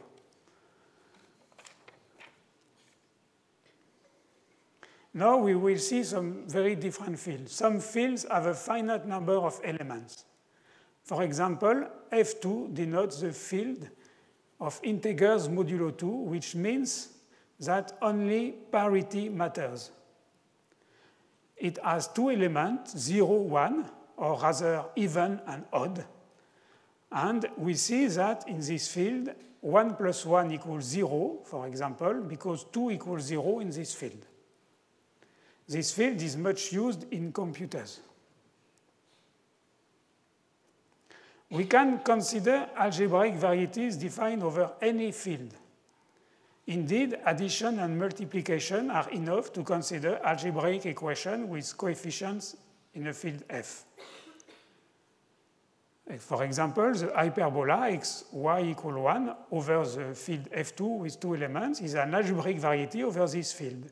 Its points over F2 are infinite numbers. In fact, they are just the point 1, 1 plus the 2 points at infinity.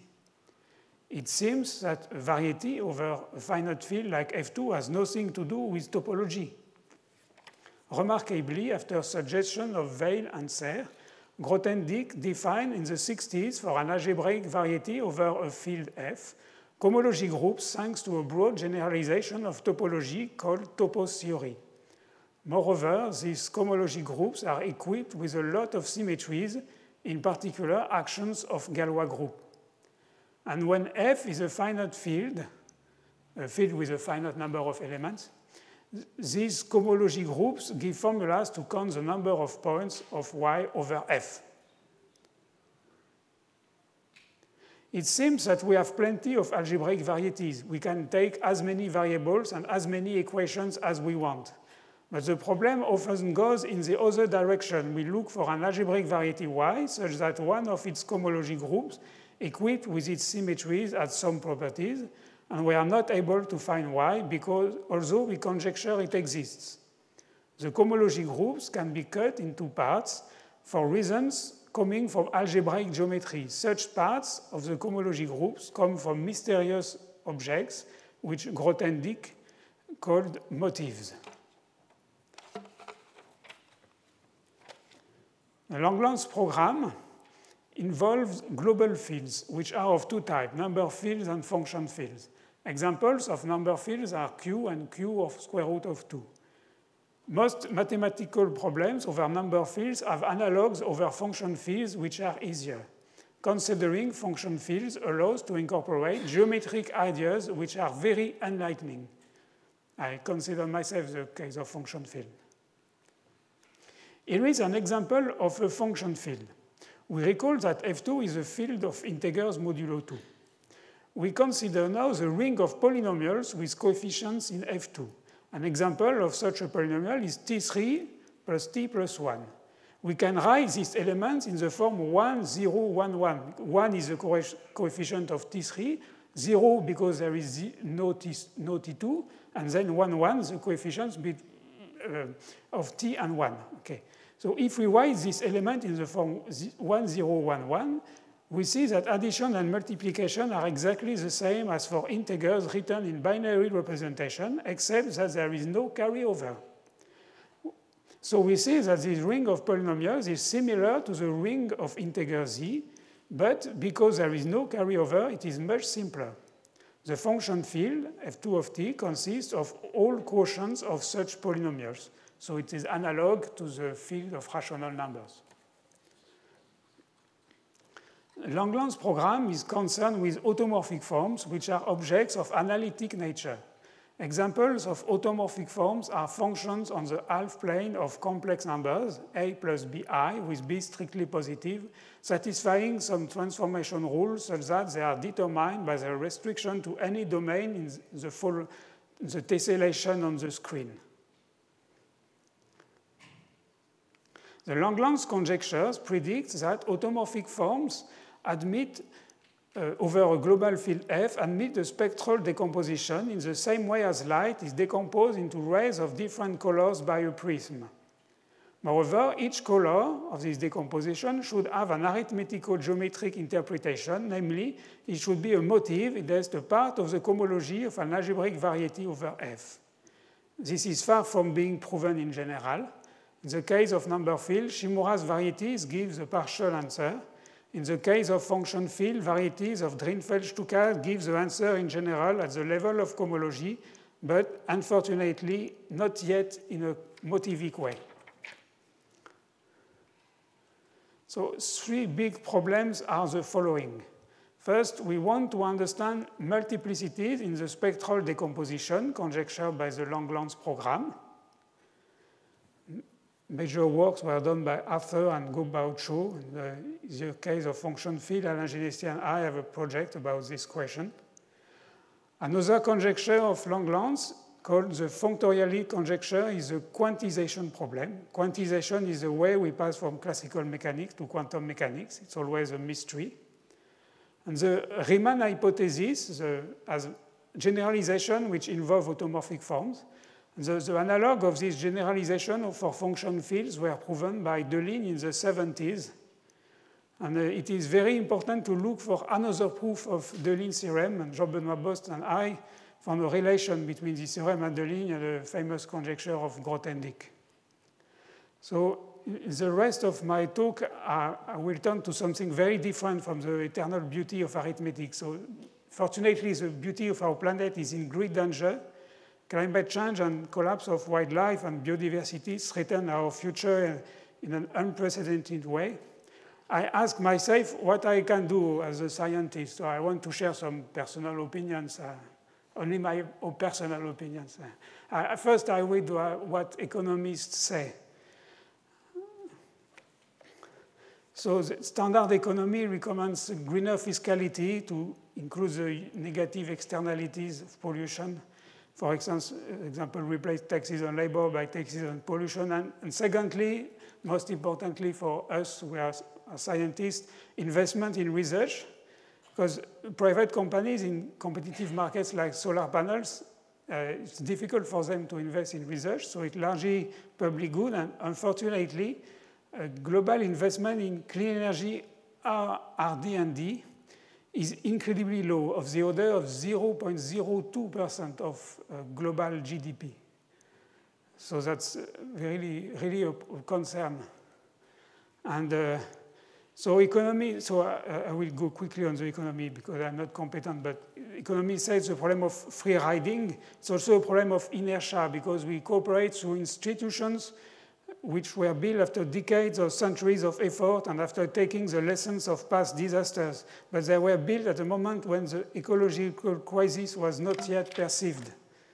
And now time is running out to save the planet. Existing institutions should consider ecology as the highest priority. So a very important example is trade. I can only refer to recent Nobel Prize winner William Nordhaus, his idea of a climate club, and the Stern-Stiglitz report on carbon pricing. I have to go quickly. And now I want to focus on the role of scientists.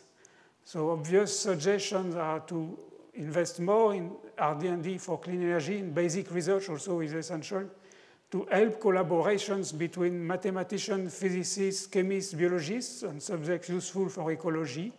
Multidisciplinary institute could be dedicated for this purpose, to have more scientists, help gifted, motivated children develop their abilities, and to encourage researchers to turn subjects useful for ecology.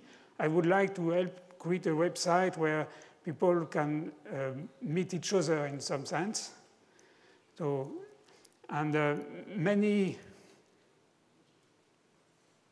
different mathematical subjects are useful for ecology. There is a list and some references. As for myself, since I have a background in operator algebras, I am now interested in quantum mechanics for new materials for clean energy. Thank you.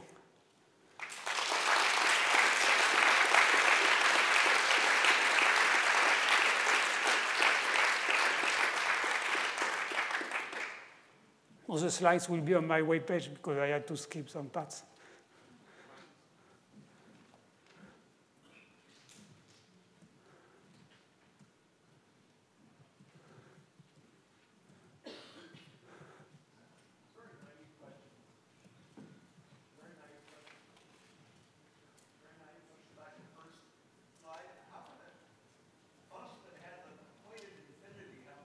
Shape that you described. Could you repeat? I was wondering how a function that includes points at infinity can have a finite shape. You showed us a picture of one of your functions that had 3 holes in it and it had a surface, and yet you said it included points at infinity. So I'm a little bit puzzled how it can have a finite shape. So the best way to understand it is a stereographic projection. You see the plane plus the point at infinity has the same topology as a sphere. And because the sphere minus the North Pole is like a plane. And so you add the North Pole. So it's at infinity on the sphere, but it's not at infinity. It's at infinity on the plane, but it's not at infinity on the sphere. Okay, thank you.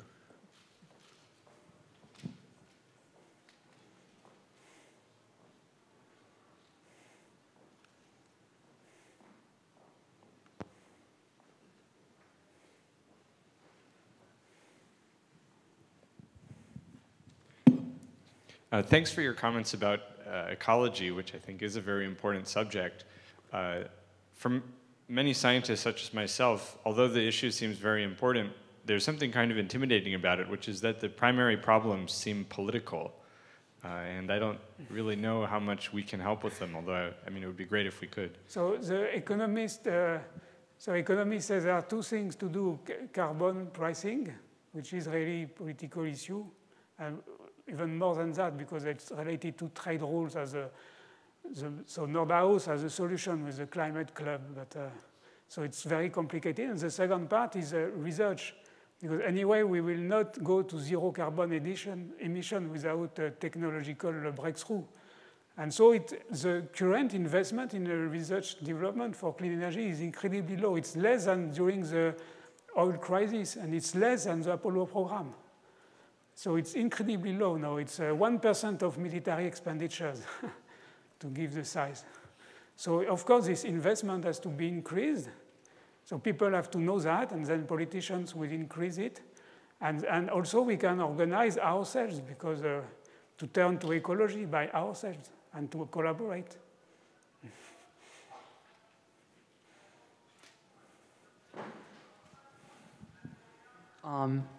To ask about the slide that's currently shown, what are some of examples of mathematical problems that come up in ecology and studying climate? Oh, there are many, so I gave references. I'm not very competent on this. PDEs are everywhere. To give an example, for instance, in France, there are a team on Grenoble on nuclear thorium molten salt reactors, and there are very difficult PDEs involving both hydrodynamics and neutronics. PDEs are everywhere in climate modeling, dynamical system also in climate modeling, and so there are big problems of treating a large amount of data. So I gave references. As for myself, I want to do quantum mechanics a bit in the same way as one of the talks of this morning. But I'm just beginning. Thank you. Thank you very much.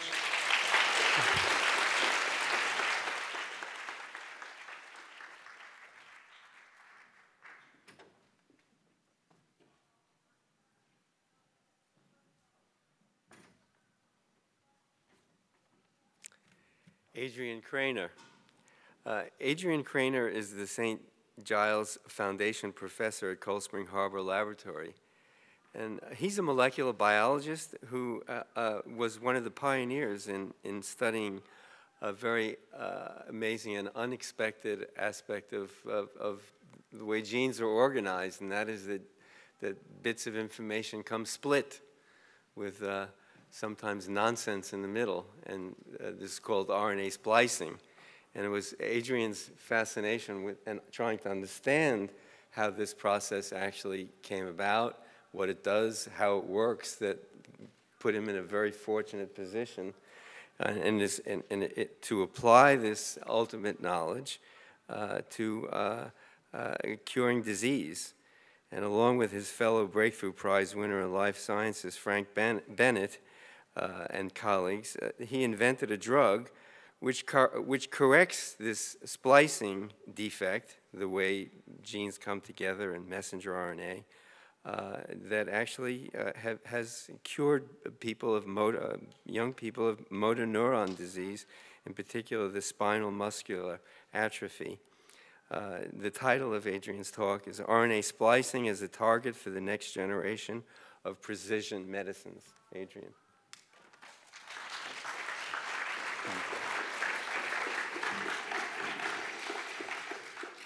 Hello. So I'd like to thank Breakthrough Prize and Berkeley for hosting this symposium.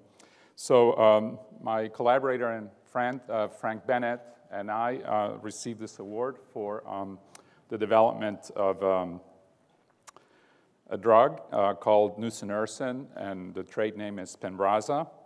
And this drug was approved at the end of 2016. And I think it's an example of a new type of precision medicine. And so this is some information from the pamphlet that comes with the medicine, the prescribing information, and you can read that Spinraza is indicated for the treatment of spinal muscular atrophy, or SMA, in pediatric and adult patients. And then in another page, you see a complicated chemical formula. There's 18 nucleotides or building blocks. So this is a type of drug called an antisense oligonucleotide.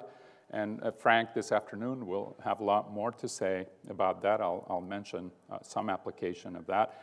And you can read that nusinersen binds to a specific sequence in the intron downstream of exon 7 of the SMN2 transcript. Now, that's a lot of molecular biology terms, and I can confidently predict that in the next decade there will be a lot more information of this type in prescribing information for new medicines.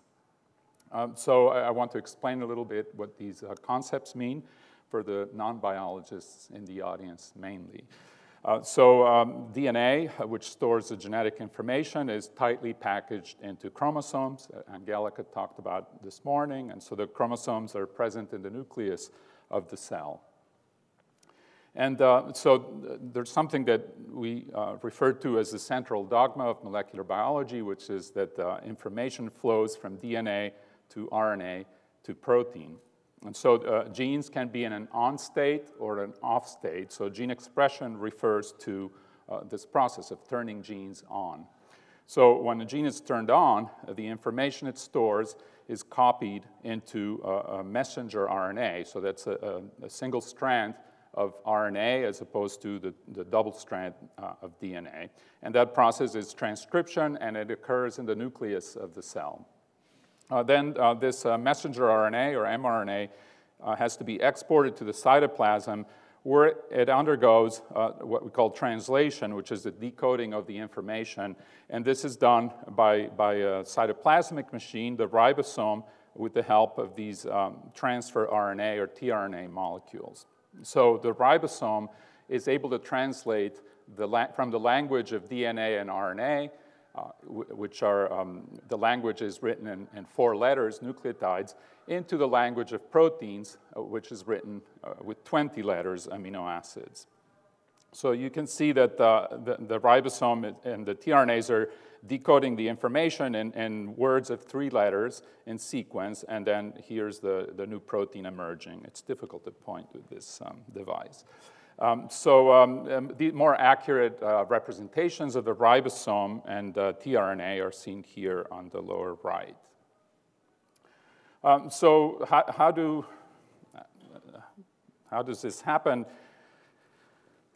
Apologies here. So the way this translation process occurs is through the genetic code, and so this was the Rosetta Stone of life, and it earned the Nobel Prize in 1968. But so since the language of RNA is written in 4 letters, and the words of 3 letters, there are 64 combinations, and these are more than enough to code for the 20 amino acids. And there's also words that represent start and stop of translation. So going back to gene expression, in 1977, Roberts and Sharp and their colleagues discovered that genes are interrupted. So there are segments of the genes that code for proteins, and these are separated by non-coding segments. And they're called exons and introns, respectively. So you can see that the initial copy of the gene has these segments, and I used black for the exons and gray for the introns. And the process of RNA splicing is what does the cutting and pasting, so that ultimately you can produce a functional, mature messenger RNA that can then exit the nucleus for translation. This is a recent snapshot of what a spliceosome in action looks like. So it's a very, very complex machinery, even more so than the ribosome. I think it's useful to use an analogy. And so I think we can think of our genome as a library, a beautiful library. And every book in this library is a recipe book, a cookbook for how to make a protein. So we have more than 20,000 such books. And here's one. And this is the book for how to make a protein called SMN, which is important for survival of motor neurons. So we understand the language that this book, this recipe comes in. It's the genetic code. And every chapter means a particular part of the SMN protein. And the issue is that there's these other pages that are written in a different language, if you will, and in order to make sense of the recipe, we have to skip these intron pages or rip them out of the book. Sometimes a mistake is made. In the case of spinal muscular atrophy, there's a gene with a good recipe, except that the splicing machinery forgets to read chapter 7 sometimes, and therefore the resulting protein is not functional. So I also want to tell you about alternative splicing. We used to think that one gene codes for one protein, but the majority of our genes can code for 2 or more proteins that we call isoforms. So here's 4 examples. So there are 4 genes, and the boxes denote exons, and the horizontal lines denote introns. And so so when these genes are transcribed and then undergo splicing, that can happen as shown at the diagrams at the top, joining which exons are joined, or the diagram at the bottom shows an alternate pathway. So each of these examples are genes that can produce 2 mRNA and protein isoforms. And these can have similar or completely different functions, sometimes opposite functions. And so it's actually very important that we understand in detail what the types of isoforms that are made and what they can actually do. So going back to the book analogy, I'm reminded of this novel in 1963 by Julio Cortázar, an Argentine writer. And so this book has 155 chapters. There are genes that have even more chapters than that, believe it or not. And so he tells us that the last 99 chapters are expendable, and you can either read from 1 to 56 or by hopscotching through all 155 chapters. So this novel is called Hopscotch. I highly recommend it.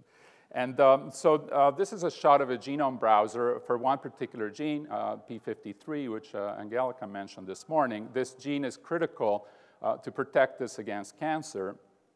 And every line shown here shows an mRNA, the structure of mRNA isoforms produced by this gene. So you can see that there are many, and that some begin or end in different places, and that some of the chapters, some of the exons are present in some of the isoforms, but not the others. And we really know the function of only a subset of these isoforms, and I think it's very important that we know much more about it. And this is just a representative gene. So I want to briefly describe antisense oligonucleotides. I think everyone knows, and it's already been mentioned today, that we have a DNA as a double helix, and what holds the strands together are the base pairing of the building blocks, A, T, and GC, because A always pairs with T, G always pairs with C. And this structure was worked out by Watson and Crick in 1953. So this is a planar representation of that. So if you know the sequence of nucleotides or bases along one strand, you can immediately infer what the sequence of bases is along the other strand. When DNA is transcribed, the messenger RNA has the same sequence of bases as one of the 2 strands of the DNA. An antisense oligonucleotide, or ASO, is a chemically synthesized short strand, a short snippet of nucleic acid, similar to RNA or DNA, but with certain chemical modifications to make it more drug-like. However, when it's synthesized, the sequence that you choose to have in there precisely determines what it's going to target. And it's going to target a particular messenger RNA in the cell, and moreover, it'll pair with a particular segment of that messenger RNA. So it's a highly precise targeting process. And of course, it won't look planar like that. It'll form some sort of helical structure as shown here. So I want to tell you about the gene that we target with nusinersen, and that's called SMN2 for survival of motor neuron 2. It turns out that we have 2 very similar genes, SMN1 and SMN2, but SMA patients are missing functional copies of the SMN1 gene. So they are very strictly dependent on SMN2, and if they have more copies of that, their disease is milder. This gene can produce two versions, 2 isoforms of protein through alternative splicing.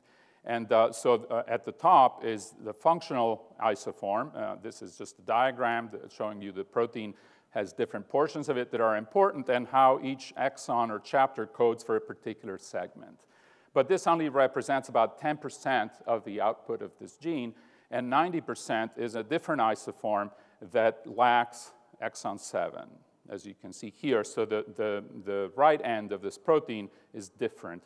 And this protein is not functional. And what Spinraza does is it tricks the splicing machinery into making more of this isoform and less of that. And that way, motor neurons can be healthier because they can manufacture more of this protein that they require. This is the chemical structure of Spinraza. And so it's an 18-nucleotide antisense oligonucleotide, and its sequence directs it precisely to this region after exon 7 and the SMN2 transcript. And normally, there's a protein that likes to bind there, which functions as a repressor of splicing with regional effects. So when this protein is bound here, it blocks the splicing machinery from efficiently recognizing chapter 7. And however, in the presence of nusinersen, this protein is no longer able to bind, and the spliceosome can now see exon 7 more efficiently. Therefore, we get more mRNA and more protein. This has to happen in motor neurons, and motor neurons are very large cells that power our muscles, and the cell body of the motor neuron is located within the spinal cord. This shows a section of the spinal cord. And what we have to reach is the nucleus of the motor neuron, because that's where splicing occurs. And the way we're able to achieve that is by injecting Spinraza into the fluid surrounding the spinal cord. Patients receive 12 milligram doses infrequently, so every 4 months, initially more frequently to build up the drug concentration. I just want to discuss anticipated developments in the next decade. I think it's going to be extremely important, and this is a collective effort, to achieve a genome-wide annotation of ideally all mRNA and protein isoforms. That means understanding the structure, what parts of exons or whole exons are present or absent. That's somewhat easier, but determining the functions of those isoforms, where and when they are made, and also the relative amounts of each. And typically, you have more than 2 isoforms per gene. And so if we know that, since we have tools to be able to change the relative abundances of isoforms, if we knew what they all do, we can achieve desired outcomes for therapy or for other purposes. I think at the same time, we're going to improve our ability to understand and predict how particular mutations affect splicing. And so I expect that there will be new targeted antisense as well as small molecule therapeutics that are able to modulate the splicing process for individual transcripts. And so they can either restore correct splicing when it's disrupted by a mutation, or they can change alternative splicing to achieve a desired outcome. I'm certain that there will be continued improvements in making antisense drug delivery more efficient, more targeted, so that it can go to particular organs or tissues. Currently, that's achievable for hepatocytes in the liver, but it'll be useful to do it for many other target tissues. I think it'll become practical to do a prenatal treatment with antisense oligonucleotides by injection into amniotic fluid, like an amniocentesis, but in reverse. I think this is achievable, and that could be important for developmental disorders where things that go wrong are happening before birth. There are already some small molecules that can modulate splicing, but I think we need to know a lot more into their mechanism of action and how to make them really specific, perhaps using structural principles from studies of the spliceosome to design them more intelligently.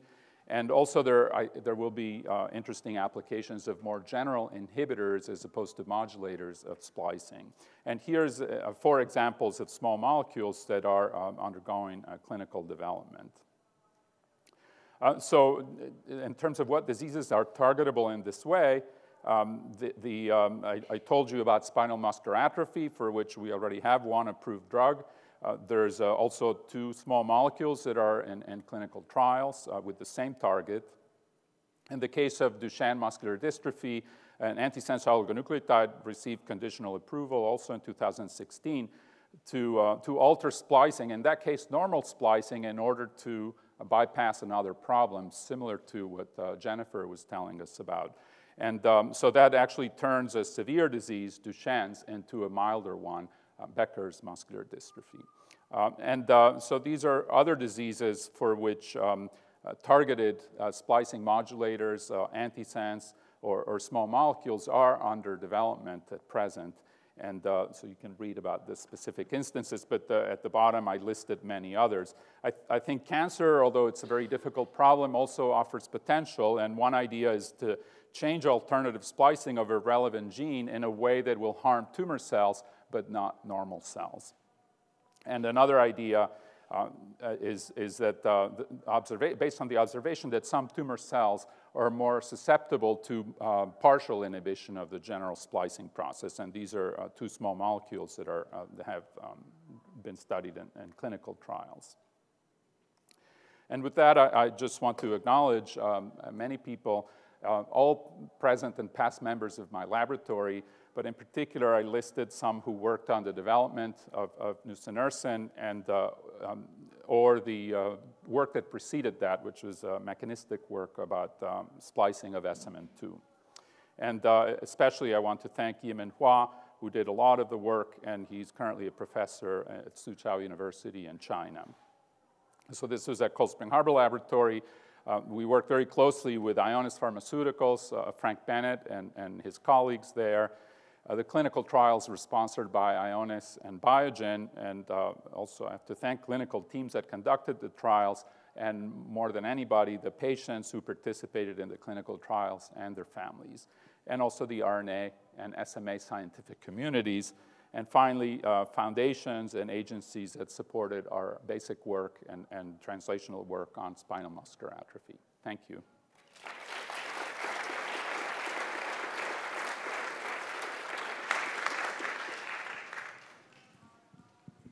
Yes, thank you for your phenomenal work.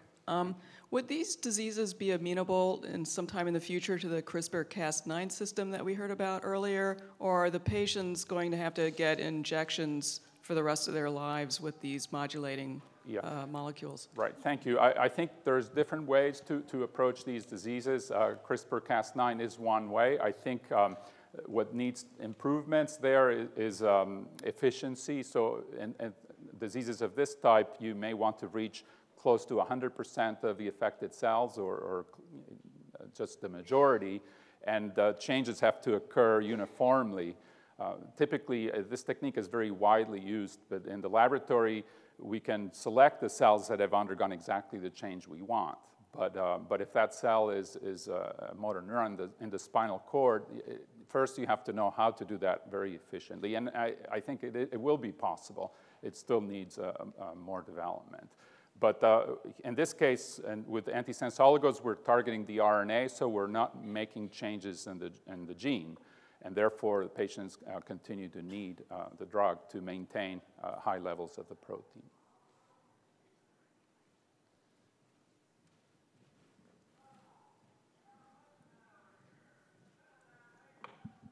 Are there any, is there any work being done to make it so it will be less frequent than 4 months?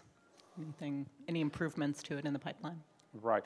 Yeah, so the chemistry of the oligos is such that they have a very long half-life in the central nervous system. So I think it is possible that you can go to higher doses and therefore reduce the frequency with which they're given. I think that, so there was since there was no other treatment available, there was some urgency to kind of get a protocol that works and get it approved. And if you want to make changes, that will perhaps require more studies or more clinical experience, but I think it's likely to happen. Yeah.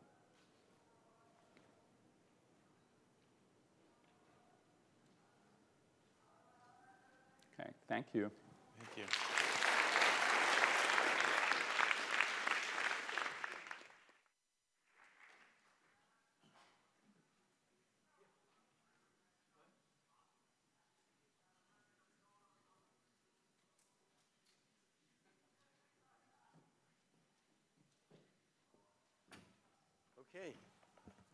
Okay. Thank you for being here. We're going to start again after lunch.